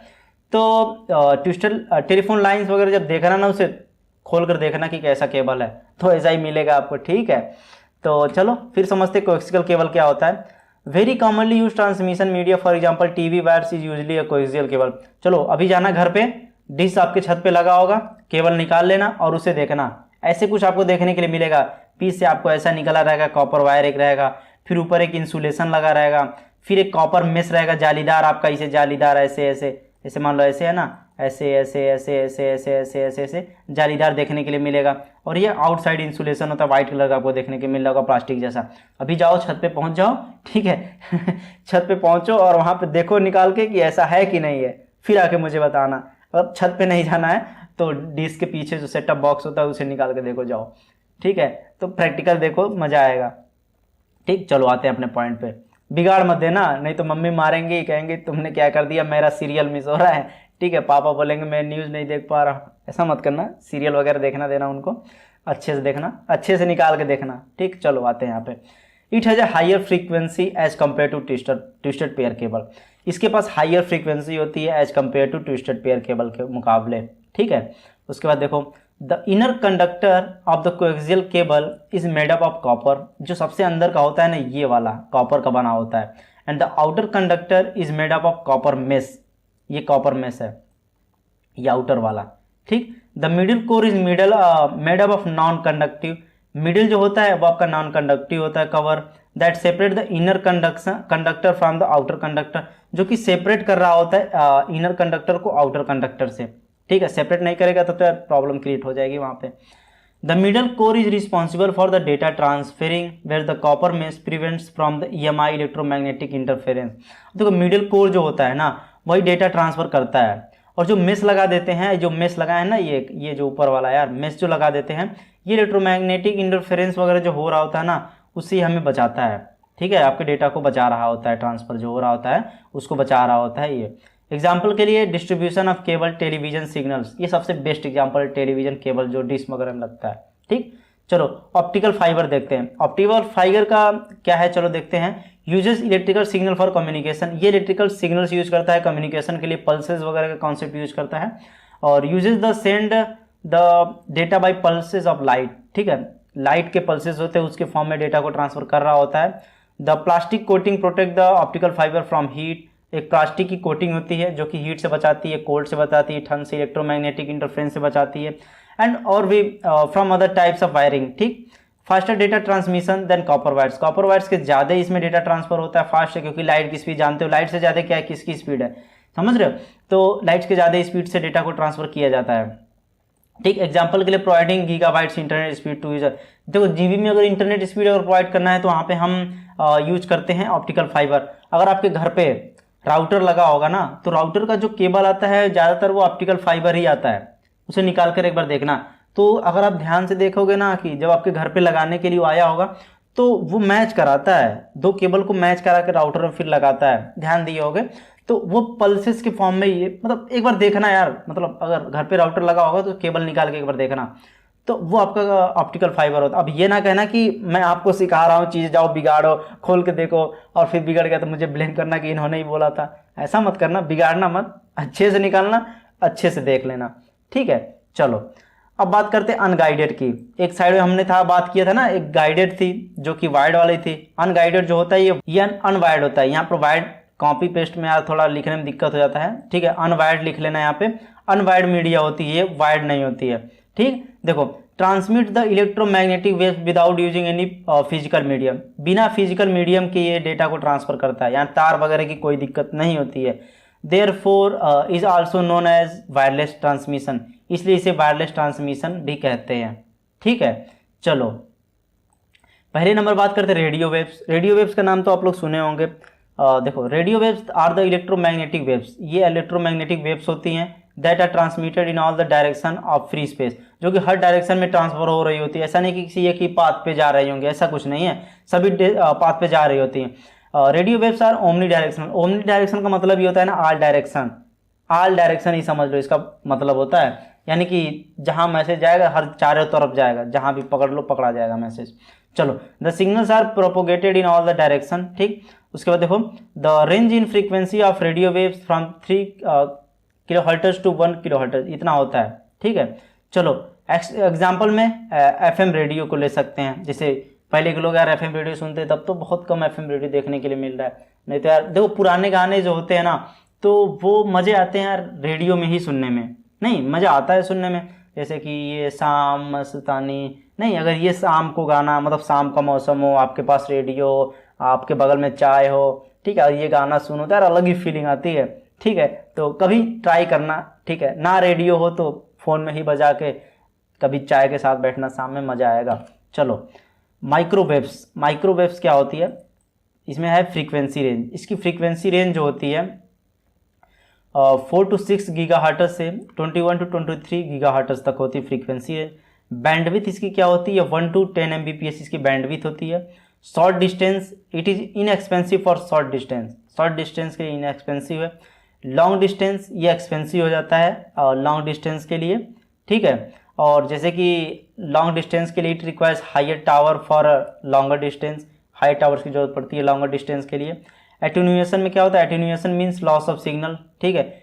It is affected by environmental condition and antenna size. देखो इन्वायरमेंट वगैरह भी, कभी आंधी तूफान वगैरह काफ़ी चीज़ें आ जाती हैं, तो इसकी वजह से थोड़ी सिग्नल में लॉस वगैरह हो जाता है, ठीक। चलो इसके बाद देखते हैं इंफ्रारेड आपको पता ही होगा, चलो देखते हैं। And infrared transmission is a wireless technology use for communication over a short range में अगर हमें कम्युनिकेशन करना होता है तो वहाँ पे इंफ्रारेड का यूज करते हैं। The frequency of the infrared is range 3 gigahertz to 4 terahertz इतना होता है, ठीक। चलो, it is use for short range communication such as data transfer between 2 cell phone, TV, remote operation. 2 cell phone के बीच में अगर डेटा ट्रांसफर करना है तो वहाँ पे इंफ्रारेड का यूज कर सकते हो। टीवी का जो रिमोट होता है बेस्ट एग्जांपल है यार, वहाँ पे इंफ्रारेड लाइट का यूज होता है डेटा को ट्रांसफ़र करने के लिए। आप जो टीवी में ऑन ऑफ करते हैं, वॉल्यूम को अप डाउन करते हैं, ठीक है, तो वो भी एक डेटा ही ट्रांसफ़र हो रहा होता है वहाँ पे, तभी आपकी टीवी समझती है और डेटा को कम ज़्यादा स्पीकर में हो रहा होता है, ठीक। चलो अब इसके बाद देखते हैं स्विचिंग टेक्निक। ये बहुत ही इंपॉर्टेंट है यार, समझ रहे हो, बहुत ही इंपॉर्टेंट से बहुत ही अच्छे से समझना। तो इसे समझने से पहले चैनल के बारे में और फिर मैं बोल देता हूँ, चैनल को सब्सक्राइब नहीं किया तो अभी फटाफट चैनल को सब्सक्राइब करो इसलिए क्योंकि मैं वीडियो बहुत जल्दी अपलोड करने वाला हूँ, वो वीडियो आपसे मिस ना हो, ठीक। चलो स्विचिंग टेक्निक्स में देखते हैं। In large network there can be multiple paths from sender to receiver. अब देखो क्या होता है, एक बहुत बड़ा नेटवर्क होता है, लार्ज नेटवर्क होता है, तो वहाँ पे क्या होता है कि यार मल्टीपल पाथ्स होते हैं, बहुत सारे पाथ होते हैं सेंडर से रिसीवर तक जो मैसेज जाता है, ठीक। The switching technique will decide the best route for the transmission, data transmission. यानी कि उन सारे पाथ में से, समझ रहे हो, सारे पाथ में से स्विचिंग क्या करती है, एक बेस्ट पाथ डिसाइड कर देती है कि इसी रास्ते डेटा जाएगा और जल्दी डेटा पहुंचेगा। तो ये देखो बेचारा देख रहा है, तो इसको खाए हो, इसका नाम क्या है मुझे कमेंट करके बताना, ठीक है। तो आई होप कि इसको खाए होगे, स्ट्रॉबेरी है शायद ये, ठीक है। तो आई होप कि आप लोग खाए होंगे, तो कमेंट करके मुझे बताना, ठीक है, मुझे भी पता चलेगा कि हाँ आप लोग खाए हो। तो चलो देखते हैं, there are 3 common switching techniques. पहला है circuit switching, packet switching, message switching. तो इनको तीनों को एक वन बाय वन करके समझने की कोशिश करते हैं, ठीक। तो सर्किट स्विचिंग में क्या है, पहले देखो, circuit switching is a switching technique that establish the dedicated path between sender and receiver. अब देखो सर्किट स्विचिंग का काम क्या होता है, ये एक डेडिकेटेड पाथ इस्टेब्लिश कर देता है, ठीक है, एक डेडिकेटेड पाथ इस्टेब्लिश कर देता है बिटवीन सेंडर एंड रिसीवर के, ठीक। उसका देखो, once the connection establish then the dedicated path will remain the exist until the connection is terminated. एक बार जब कनेक्शन इस्टेब्लिश हो जाता है तो तब तक वो एग्जिस्ट नहीं करता है, ठीक है, कि जब तक कि आपको टर्मिनेट ना कर दो तब तक वो एग्जिस्ट कर रहा होता है। एक बार जब इस्टेब्लिश हो जाता है तो तब तक मतलब रिमेन मतलब बना रहता है ना, जब तक कि आप उसे टर्मिनेट नहीं कर देते हो, ठीक। चलो, when any user wants to send the data, voice, video, request, signal, anything, ठीक है, सेंड करना चाह रहा है, तो then the receiver send back the acknowledgement to the ensure the availability of the dedicated path. अब देखो इधर ये चीज़ ध्यान देना, जब कोई यूजर कोई जैसे ऑडियो, वीडियो फाइल अगर किसी को सेंड करना चाहता है, ठीक है, तो क्या करेगा, रिक्वेस्ट सिग्नल सेंड करता है रिसीवर के पास, तो रिसीवर उसे एक्नॉलेजमेंट देता है कि हाँ डेडिकेटेड पाथ अवेलेबल, अब तुम भेज सकते हो, ठीक। After receiving the acknowledgement dedicated path transfer the data. अब वो डेडिकेटेड पाथ मतलब एक्नॉलेजमेंट मिलने के बाद वो डेडिकेटेड पाथ के थ्रू डेटा ट्रांसफर हो जाता है, ठीक। अब देखो, circuit switching is use in public telephone network, it is use for voice transmission, ठीक। Fix data can be transmitted at a time in circuit switching technology. ठीक, मतलब फिक्स डेटा यार एक टाइम पे मतलब ट्रांसफ़र हो सकते हैं इन सर्किट स्विचिंग टेक्नोलॉजी में। ठीक, चलो अब बात करते हैं पैकेट स्विचिंग में। तो सबसे पहले पॉइंट पे है message is send in one go. ठीक, but it is divided into in smaller piece and they are sent individually. अब जो मैसेज होता है ना छोटे छोटे पार्ट्स में डिवाइड हो जाता है, ठीक है, पीस में डिवाइड हो जाता है और ये इंडिविजुअली सेंड हो रहा होता है। ठीक है, the message splits into smaller piece known as packet. जो मैसेज होता है छोटे छोटे पार्ट में डिवाइड हो जाते हैं, इसे पैकेट्स कहते हैं। जैसे मान लो यहाँ से मैसेज सेंड करना शुरू किया, देखो एक पैकेट ये हो गया, पैकेट 2 इधर आ गया, ठीक है, और ऐसे ही हो गया। ऐसे कोई दूसरा मैसेज होगा तो उसका पैकेट 1 इधर है, पैकेट 2 इधर है, तो ऐसे पैकेट में डिवाइड हो जाता है। Packet are given a unique number to identify their order at the receiver end. जो पैकेट होते हैं उनको एक नंबर दिया जाता है, ठीक है, तो एक नंबर दिया जाता है कि जिससे उन्हें आइडेंटिफाई किया जा सके। अब जैसे देखो मैंने कोई मैसेज मैं सेंड कर रहा हूँ यहाँ से, तो एक मैसेज पैकेट 1 है, यहाँ से यहाँ तक गया, फिर यहाँ से यहाँ तक आ गया, फिर पैकेट 2 ऐसे गया, फिर पैकेट 2 ऐसे गया, यानी कि मान लो पैकेट 2 भले पहले आ गया लेकिन ये ऑर्डर वाइज ही जाएगा रिसीवर के पास, तभी तो समझेगा ना मैसेज अच्छे से। तो यानी कि पैकेट 1 इसके पास आएगा, फिर पैकेट 2 भी आएगा, तो फिर उसे रीऑर्डर करके 1-2 करके मैसेज को दे देगा उसे। ठीक है, चलो इसके बाद देखो every packets content some information in its head such as source address, destination address and sequence number. जो भी पैकेट्स होते हैं ना, ये पैकेट्स जो होते हैं इसमें 3 पार्ट ऐसे कर दो, ये सोर्स का एड्रेस, ये डेस्टिनेशन का एड्रेस, बीच में पैकेट्स डेटा वगैरह होती है। ठीक, ये इतनी चीज़ें कंटेंट कर रहा होता है और सीक्वेंस नंबर भी कंटेंट कर रहा होता है। ठीक है, packets will travel across the network taking the shortest path as possible. जो भी सबसे शॉर्टेस्ट पाथ होता है उसी को लेकर ट्रेवल करते हैं। If any packets is missing और corrupted then the message will be send to resend the message. जैसे ही भी कोई पैकेट्स बीच में गायब हो जाता है या मिस हो जाता है तो उसे रिसेंड किया जाता है, रिसेंड सेंड किया जाता है। ठीक है, if the correct order of the packet reached then the acknowledgement message will be send. अब जैसे ये एग्जैक्ट पैकेट्स अगर ये सेंडर है, अगर एग्जैक्ट पैकेट इसके पास पहुंच जाता है तो ये एक एक्नॉलेजमेंट सेंड कर देता है सेंडर को कि हम पहुंच गया है मैसेज मेरे पास। ठीक है, चलो मैसेज स्विचिंग में क्या है। मैसेज स्विचिंग में देखो message is transfer as a complete unit as routed through intermediate node and which is stored and forward. अब देखो यहाँ से ए है, एक बी है, ये सेंडर है, ये रिसीवर है। इसमें मैसेज कैसे ट्रांसफर, यह मैसेज जाएगा इस नोड के पास, ये स्टोर करेगा, स्टोर करने में फिर इस नोड को देगा, फिर ये नोड स्टोर करेगा, फिर इसके बाद इसको भेजेगा, फिर ये ऐसे स्टोर करेगा, ऐसे मैसेज ट्रांसफर हो रहा होता है। ठीक है, there is no establishment of a dedicated path between the sender and receiver. कोई डेडिकेटेड पाथ वगैरह नहीं बनाना होता इसमें। ठीक है, उसके बाद देखो इसमें देखो डेडिकेटेड पाथ का काम था, इसमें डेडिकेटेड पाथ बनता, देखो डेडिकेटेड पाथ बना दिया गया ऐसे, देखो उसके बाद मैसेज यहाँ पे ट्रांसफर हो रहा है। चलो यहाँ पे देखो each and every node store the entire message and then forward to the next. जितने भी नोड होते हैं ना, ये मैसेज को आपके क्या करते हैं, स्टोर करते हैं, फिर आगे फॉरवर्ड करते हैं।